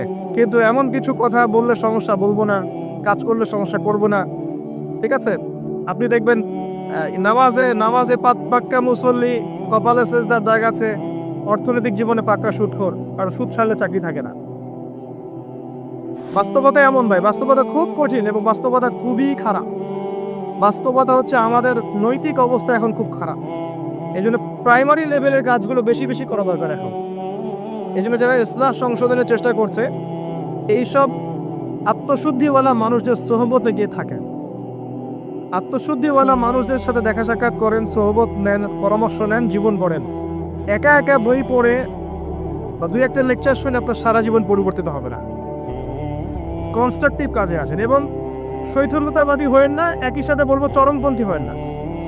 চরমপন্থী হলে উম্মার ক্ষতি আছে। এখন উম্মার বেস ঠিক নাই, একটা বাড়ির ভিত্তি এখন ঠিক নাই। যারা ভিত্তি ঠিক করবে এই মানুষদের সংখ্যা দিন দিন কমে গেছে। কমার পিছনে আমাদেরও ভূমিকা আছে, আমরাও তাদেরকে কম বিতর্কিত করতে ছাড়ি নাই। এবং কোনো কোনো ক্ষেত্রে আমরা একে অপরের সাথে গীবত তহমত করে, সমালোচনা করে, কাদা ছড়াছড়ি করে এতটা সময় নষ্ট করেছি যে উম্মার অনেক ক্ষতি হয়ে গেছে। কথাগুলো খারাপ লাগলেও বাস্তব। আমি ইতিহাসের ছাত্র। যখন বাগদাদ আক্রমণ করেছিল এই যে তাতাররা, মঙ্গোলিয়ানরা, এটা জানেন তো? মঙ্গোলিয়ান যারা ছিল, এই যে হালাকু খা, চেঙ্গিস খানের বংশধর যারা ছিল, এরা যখন বাগদাদ আক্রমণ করেছে, এরা ছিল প্রচন্ড পাশবিক। মাত্র 40 দিনের মধ্যে এরা 10-20 লাখ মানুষকে হত্যা করে ফেলেছে বাগদাদের। এই হত্যাটা কিন্তু গুলি করে না, জবাই করে। 10 লাখ 20 লাখ মানুষকে জবাই করে হত্যা করা চারটাখানি কথা না। কি পরিমাণ হিংস্র চিন্তা করেন। ইতিহাসের পাতায় আছে যে মঙ্গলদের এক একজন নারী সে হাজার হাজার মুসলিমকে হত্যা করেছে, এক একটা মহিলা। ওই সময় যারা ওই আব্বাসীয় খেলাফতের দায়িত্বে ছিল, এরা সোনা দানা সব জমা করে তাদের এই যে মাটির নিচে জমা করেছে। আর ওদের লিডার, মঙ্গোলিয়ানদের লিডার যখন এই বাদশাকে গলায় দড়ি দিয়ে শেষরায় নিয়ে যাচ্ছে সবার সামনে, তখন তাকে বলছে তোমাদের সম্পদগুলো কোথায়? সে দেখিয়ে দিল সম্পদ মাটির তলে। তখন সে ওই যে হালাকুখার যে বংশধর লিডার, সে সোনাদানাগুলো বের করে এই বাদশার মুখের মধ্যে ঠোসানো শুরু করল। খা, খিদা লেগেছে, পানি পিপাসা লেগেছে, তখন তাকে সোনা খাওয়াচ্ছে, রূপা খাওয়াচ্ছে, খা। তো সে বলছে আমি কি খাবো, সোনা রূপা তো খাওয়ার জিনিস নয়। তখন ওই মঙ্গল কমান্ডার বলছে এই সোনা দানাগুলো জমায় না রেখে জনগণের কল্যাণে ব্যয় করতে, এই জনগণ তোমাকে আজকে বাঁচাতে আসতো। ওরা বুঝতে পেরেছে।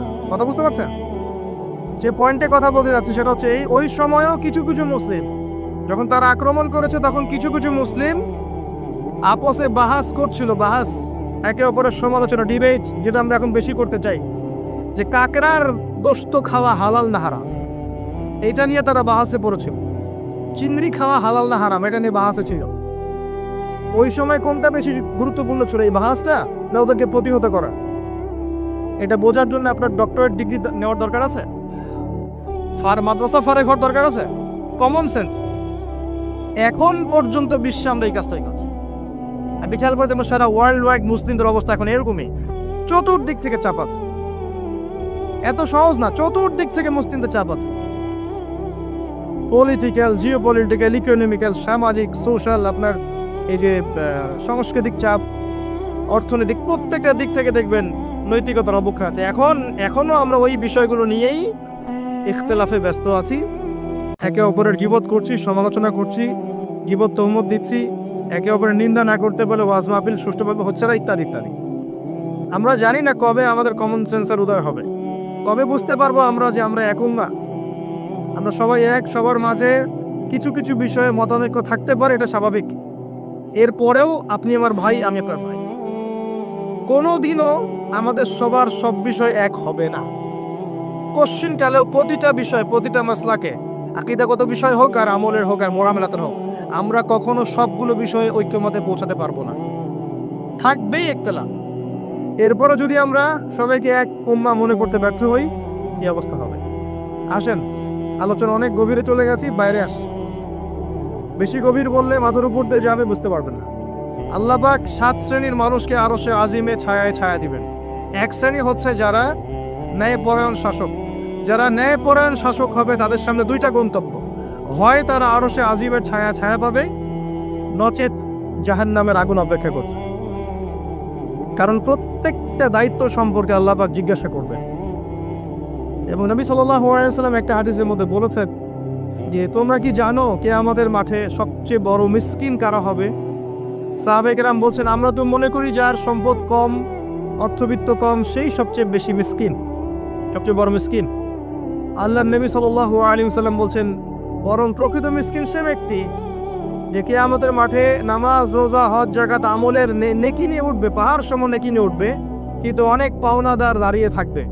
কারো হক নষ্ট করেছে, কারো গীবত করেছে, কারো অপবাদ, কাউকে অপবাদ দিয়েছে, কাউকে অত্যাচার করেছে, সবাই দাঁড়িয়ে থাকবে। এদের হক আদায় না করা পর্যন্ত সে পুলসিরাত পার হতে পারবে না।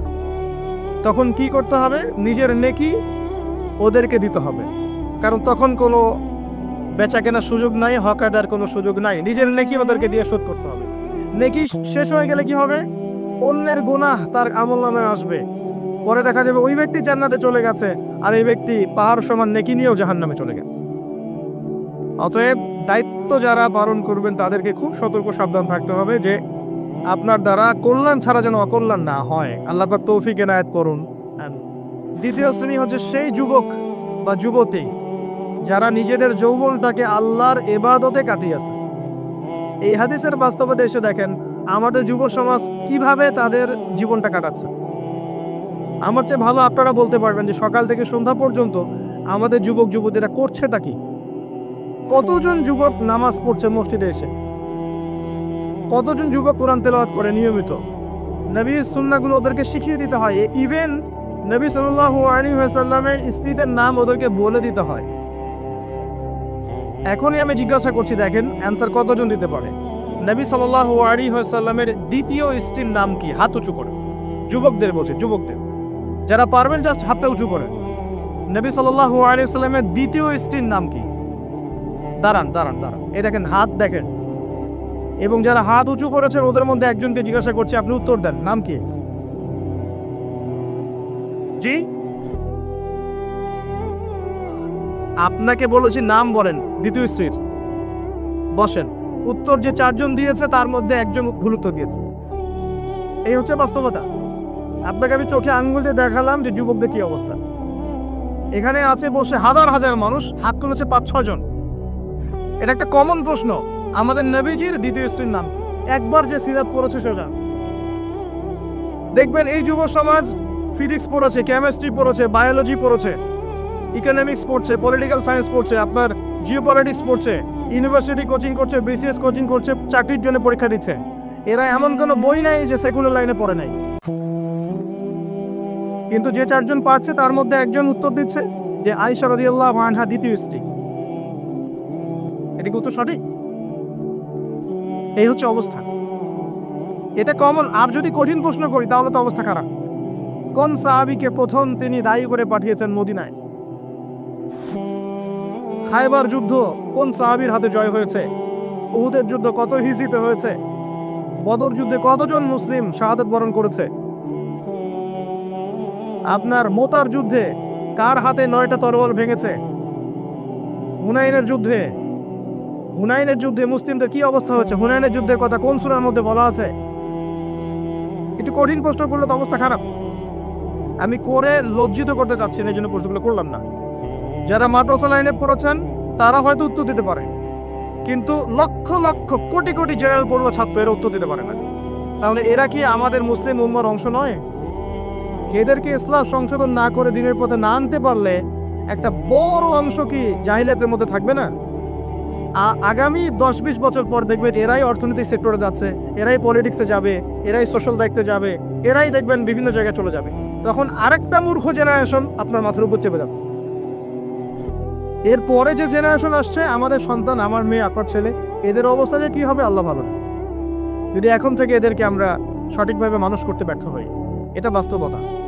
অথচ আল্লাহ পাক আরশে আজিমের ছায়া দিবেন ওই যুবক যুবতীদেরকে যারা তাদের যৌবনকালটাকে আল্লাহর পথে কাটাবে। আর কিয়ামতের মাঠে যে অতিরিক্ত 5টা প্রশ্ন হবে, তার মধ্যে একটা হচ্ছে তোমার যৌবনকাল কোন পথে ব্যয় করছে। আর আল্লাহ পাকের কাছে একজন বৃদ্ধ মানুষের ইবাদতের চাইতে যুবকদের ইবাদত যে কত বেশি প্রিয়, এটা আমি বোঝাতে পারবো না।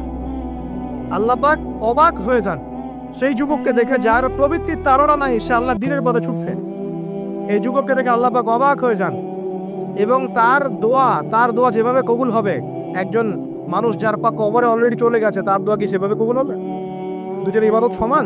এই বয়সে আপনি অনেক কিছু করতে পারেন। আপনি চাইলে এখন বড় সন্ত্রাসী হতে পারবেন, বড় জেনাকারী হতে পারবেন, আপনি চাইলে টিকটক সেলিব্রিটি হতে পারবেন, আপনি চাইলে এখন আরো খারাপ নারী যে মাদক সেবন করতে পারবেন, 30-40টা গার্লফ্রেন্ড চেঞ্জ করতে পারবেন, আপনাকে কেউ বাধা দিবে না। আপনি চাইলে 1-2 হাজার টাকা দিয়ে জেনা করতে পারবেন, উন্মুক্ত সব আপনার জন্য। ইভেন এখন আপনি চাইলে মদও খেতে পারবেন, লাইসেন্স দিয়ে আছে, আপনি করতে পারবেন। এই সময়টা আল্লাহ পাক দেখতে চান আপনি কি করেন। এই সময়টা আপনি আল্লাহর দিকে ফিরে আসেন, আপনি কোরআনের দিকে ফিরে আসেন, সুন্নত অনুযায়ী জীবনযাপন করেন। আপনার জন্য অপেক্ষা করতে চান না, কি চান আপনি সিদ্ধান্ত নেন। শুরুটা হবে অধঃপতনের মেয়ে দিয়ে অধঃপতন শুরু হবে। মেয়ের সাথে ফ্রি মিক্সিং, প্রেমের সম্পর্ক হয়ে যাবে, এরপর দেখবে জেনা করে ফেলেছে, তারপর ব্রেকআপ, দুজন হতাশ, কেউ আত্মহত্যা করবে, অথবা কেউ দেখবেন পাইকারি জেনাকার হয়েছে, বা রেপিস্ট হয়েছে, বা মাদক সেবন করছে, বা মিউজিক শুনছে, আস্তে আস্তে আস্তে আস্তে শেষ, লাইফটা শেষ, ক্র্যাশ। এভাবে যুব সমাজ নষ্ট হচ্ছে। অনেক সময় দেখবেন ও পড়াশোনা করছে, কোনো কারণে রেজাল্ট ভালো হয় নাই, আত্মহত্যা করে বসে আছে। ডে বাই ডে যুব সমাজের সাইকোলজি মেলই হয়ে যাচ্ছে। আমাদের যারা ওস্তাদ সাহেবরা আছেন, বৃদ্ধ প্রবীণ, তাদের যে গাম্ভীর্য আছে, ব্যক্তিত্ব আছে, গলার ভয়েস, কথা বলার অ্যাটিটিউড, ব্যক্তিত্ব, চলাফেরা, এগুলো এখনকার যুবকদের মধ্যে পাওয়া যায় না। আমার কথা ভালো করে মিলাই দেখেন, এখনকার যুবকদের মধ্যে মেয়েরই স্বভাব আছে, কথা বলবে মেয়েদের মতো, অ্যাটিটিউড কেমন জানি, মেয়ে অ্যাটিটিউড, লাজুক ভাব, মেয়ে অ্যাটিটিউড, কোনো মানে একটা গায়রত নাই, শৌর্যবীর্য নাই, ফিজিক্যালিও দুর্বল, মানসিকভাবে দুর্বল, শারীরিকভাবে দুর্বল। একটা পাক লাগাই দেন মাঠে দৌড়াইতে শেষ, 20 বছর 25 বছরে বুড়ি হয়ে বসে আছে, গায়ে শক্তি নাই, ইভেন খেলাধুলাও করে না, মেশাও না মানুষের সাথে, সামাজিকও না। দেখবেন কেমন জানি আনসোশ্যাল, সারাদিন অনলাইনে পড়ে আছে বা গেমস খেলছে, ইন্টারনেট ঘাটাঘাটি করছে, রাতের বেলা সারা রাত নগ্ন ছবি দেখছে, সারা রাত। এত ভালো সাজার কারণ নাই, এগুলোতে ম্যাক্সিমামই আসক্ত, ম্যাক্সিমাম। এবং এটা আসক্ত হওয়ার কারণ আছে, এটা তো ফ্রি, অ্যাক্সেস ফ্রি, আপনি চাইলেই করতে পারেন। আপনার হাতে স্মার্টফোন আছে, আপনার বাবা দেখেন আপনি ফোনে কি করেন, আপনি চাইলেই করতে পারেন। কে বাধা দিবে আপনাকে? কেউ বাধা দেন নাই। আর এই যে গার্লফ্রেন্ড বয়ফ্রেন্ড সংস্কৃতি যখন থেকে ছড়িয়েছে, যা ইচ্ছে তাই করছে এরা। এবং এখন এই কাজগুলো শুধু ছেলেরা করছে না, মেয়েরাও করছে। ওখানে দেখার কেউ ছিল না, কিন্তু যুবকটা বলেছে আমি আল্লাহকে ভয় করি, আমাকে দেখান এমন যুব সমাজ। যারা চরিত্র ইউসুফের মতো আলাইহিস সালাম, ইউসুফ আলাইহিস সালাম হচ্ছে আপনার চারিত্রিক আদর্শ। পড়ে দেখেন সূরা ইউসুফ। আর অনেকে সূরা ইউসুফকে ইউসুফ জুলাইখার প্রেম কাহিনী বানিয়ে দিয়েছে, তাই না? এগুলো কিন্তু মিথ্যা সিরিয়াল দেখছেন, এগুলো ভালো না সিরিয়ালগুলো। এগুলো কিন্তু বাজে কথা ছড়ানো হচ্ছে। সূরা ইউসুফ জুলাইখার প্রেম কাহিনী ছিল না। সূরা ইউসুফ মূলত ইউসুফ আলাইহিস সালাম এবং তার পিতার প্রেম কাহিনী। ভালো করে পড়ে দেখবেন। সন্তানের জন্য কাঁদতে কাঁদতে তার বাবার চোখ নষ্ট হয়ে গেছে। 12 বছর তার সন্তান জেলখানায় বিনা অপরাধে। রব্বিস সিজনু আহাব্বু ইলাইহি মিম্মা ইয়াদউনানি, আয়াতটা কি জানি এরকম না একটা। তো তিনি বলছেন সিজন, কারাগার আমার কাছে বেশি পছন্দ, তারা যেদিকে আমাকে আহ্বান করছে এর চাইতে বেশি। 12 বছর বিনা অপরাধে জেলখানায়। আল্লাহ পাকের কৌশল ছিল এগুলো। ওয়া মাকারু ওয়া মাকারাল্লাহ ওয়াল্লাহু খায়রুল মাকির। এখানে মূল বিষয় হচ্ছে ইউসুফ আলাইহিস সালামের পিতা যখন অন্ধ হয়ে গেছেন, ইউসুফ আলাইহিস সালাম একটা আর আল্লাহ পাকের কাছে একজন বৃদ্ধ মানুষের ইবাদতের চাইতে যুবকদের ইবাদত যে কত বেশি প্রিয় এটা আমি বোঝাতে পারবো না। আল্লাহ পাক অবাক হয়ে যান সেই যুবককে দেখে, যার প্রবৃত্তির তাড়না নাই, সে আল্লাহর দ্বীনের পথে ছুটছে। এই যুবককে দেখে আল্লাহ পাক অবাক হয়ে যান এবং তার দোয়া যেভাবে কবুল হবে, একজন মানুষ যার পা কবরে অলরেডি চলে গেছে তার দোয়া কি সেভাবে কবুল হবে? দুজনের ইবাদত সমান। এই বয়সে আপনি অনেক কিছু করতে পারেন। আপনি চাইলে এখন বড় সন্ত্রাসী হতে পারবেন, বড় জেনাকারী হতে পারবেন, আপনি চাইলে টিকটক সেলিব্রিটি হতে পারবেন, আপনি চাইলে এখন আরো খারাপ নারী মাদক সেবন করতে পারবেন, 30-40টা গার্লফ্রেন্ড চেঞ্জ করতে পারবেন, আপনাকে কেউ বাধা দিবে না। আপনি চাইলে 1-2 হাজার টাকা দিয়ে জেনা করতে পারবেন, উন্মুক্ত সব আপনার জন্য। ইভেন এখন আপনি চাইলে মদও খেতে পারবেন, লাইসেন্স দিয়ে আছে, আপনি করতে পারবেন। এই সময়টা আল্লাহ পাক দেখতে চান আপনি কি করেন। কিন্তু এই সময়টা আপনি আল্লাহর দিকে ফিরে আসেন, আপনি কোরআনের দিকে ফিরে আসেন, সুন্নত অনুযায়ী জীবনযাপন করেন। আপনার জন্য অপেক্ষা করতে চান না। কি চান আপনি সিদ্ধান্ত নেন। শুরুটা হবে অধঃপতনের মেয়েরই অধঃপতন শুরু হবে। মেয়ের সাথে ফ্রি মিক্সিং, প্রেমের সম্পর্ক হয়ে যাবে, এরপর দেখবেন জেনা করে ফেলেছে, তারপর ব্রেকআপ, দুজন হতাশ, কেউ আত্মহত্যা করবে, অথবা কেউ দেখবেন পাইকারি জেনাকার হয়েছে বা রেপিস্ট হয়েছে বা মাদক সেবন করছে বা মিউজিক শুনছে, আস্তে আস্তে আস্তে আস্তে শেষ, লাইফটা শেষ, ক্র্যাশ। এভাবে যুব সমাজ নষ্ট হচ্ছে। অনেক সময় দেখবেন ও পড়াশোনা করছে, কোনো কারণে রেজাল্ট ভালো হয় নাই, আত্মহত্যা করে বসে আছে। ডে বাই ডে যুব সমাজের সাইকোলজি মেলই হয়ে যাচ্ছে। আমাদের যারা ওস্তাদ সাহেবরা আছেন, বৃদ্ধ প্রবীণ, তাদের যে গাম্ভীর্য আছে, ব্যক্তিত্ব আছে, গলার ভয়েস, কথা বলার অ্যাটিটিউড, ব্যক্তিত্ব, চলাফেরা, এগুলো এখনকার যুবকদের মধ্যে পাওয়া যায় না। আমার কথা ভালো করে মিলাই দেখেন, এখনকার যুবকদের মধ্যে মেয়েরই স্বভাব আছে, কথা বলবে মেয়েদের মতো, অ্যাটিটিউড কেমন জানি মেয়ে অ্যাটিটিউড, লাজুক ভাব, মেয়ে অ্যাটিটিউড, কোনো মানে একটা গায়রত নাই, সৌর্যবীর্য নাই, ফিজিক্যালিও দুর্বল, মানসিকভাবে দুর্বল, শারীরিকভাবে দুর্বল। একটা পাক লাগাই দেন মাঠে দৌড়াইতে শেষ। 20 বছর 25 বছরে বুড়ি হয়ে বসে আছে, গায়ে শক্তি নাই, ইভেন খেলাধুলাও করে না, মেশাও না মানুষের সাথে, সামাজিকও না। দেখবেন কেমন জানি আনসোশ্যাল, সারাদিন অনলাইনে পড়ে আছে বা গেমস খেলছে, ইন্টারনেট ঘাটাঘাটি করছে, রাতের বেলা সারা রাত নগ্ন ছবি দেখছে, সারা রাত। এত ভালো সাজার কারণ নাই। এগুলোতে ম্যাক্সিমামই আসক্ত, ম্যাক্সিমাম। এবং এটা আসক্ত হওয়ার কারণ আছে, এটা তো ফ্রি, অ্যাক্সেস ফ্রি, আপনি চাইলেই করতে পারেন। আপনার হাতে স্মার্টফোন আছে, আপনার বাবা দেখেন আপনি ফোনে কি করেন, আপনি চাইলেই করতে পারেন। কে বাধা দিবে আপনাকে? কেউ বাধা দেন নাই। আর এই যে গার্লফ্রেন্ড বয়ফ্রেন্ড সংস্কৃতি যখন থেকে ছড়িয়েছে, যা ইচ্ছে তাই করছে এরা। এবং এখন এই কাজগুলো শুধু ছেলেরা করছে না, মেয়েরাও করছে। ওখানে দেখার কেউ ছিল না, কিন্তু যুবকটা বলেছে আমি আল্লাহকে ভয় করি, আমাকে দেখান। এমন যুব সমাজ, এটা চরিত্র ইউসুফের মতো আলাইহিস সালাম। ইউসুফ আলাইহিস সালাম হচ্ছে আপনার চারিত্রিক আদর্শ। পড়ে দেখেন সূরা ইউসুফ। আর অনেকে সূরা ইউসুফকে ইউসুফ জুলাইখার প্রেম কাহিনী বানিয়ে দিয়েছে, তাই না? এগুলো কিন্তু মিথ্যা সিরিয়াল দেখছেন, এগুলো ভালো না সিরিয়ালগুলো, এগুলো কিন্তু বাজে কথা ছড়ানো হচ্ছে। সূরা ইউসুফ জুলাইখার প্রেম কাহিনী ছিল না।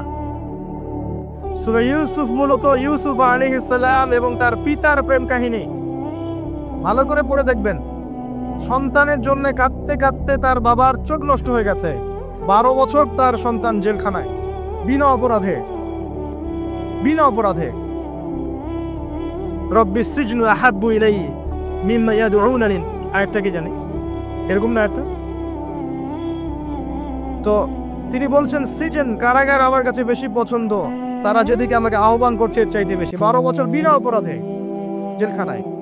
আল্লাহ পাকের কৌশল ছিল এগুলো। ওয়া মাকারু ওয়া মাকারাল্লাহ ওয়াল্লাহু খায়রুল মাকিরিন। এখানে মূল বিষয় হচ্ছে ইউসুফ আলাইহিস সালামের পিতা যখন অন্ধ হয়ে গেছেন, ইউসুফ আলাইহিস সালাম একটা কাপড় পাঠিয়েছিলেন, মনে আছে? এই কাপড়টা নিয়ে যখন যাওয়া হচ্ছে যোজন যোজন দূর থেকে, তার পিতা বলছেন আমি ইউসুফের গায়ের গন্ধ পাচ্ছি। এটা কার প্রেম কাহিনী? ইউসুফের সাথে তার বাবার। তো এই চরিত্র ধারণ করতে হবে, আল্লাহ পাক তৌফিক দান করুন। 4 নাম্বার, ওই দুইজন মানুষ যারা একে অপরকে শুধু আল্লাহর জন্য ভালোবাসে। এই যে ভালোবাসার সংজ্ঞা শেখেন, মাকে ভালোবাসেন আল্লাহর জন্য, বাবাকে ভালোবাসেন আল্লাহর জন্য, স্ত্রী সন্তানকে ভালোবাসেন আল্লাহর জন্য, আলেম ওলামাকে ভালোবাসেন আল্লাহর জন্য। আপনি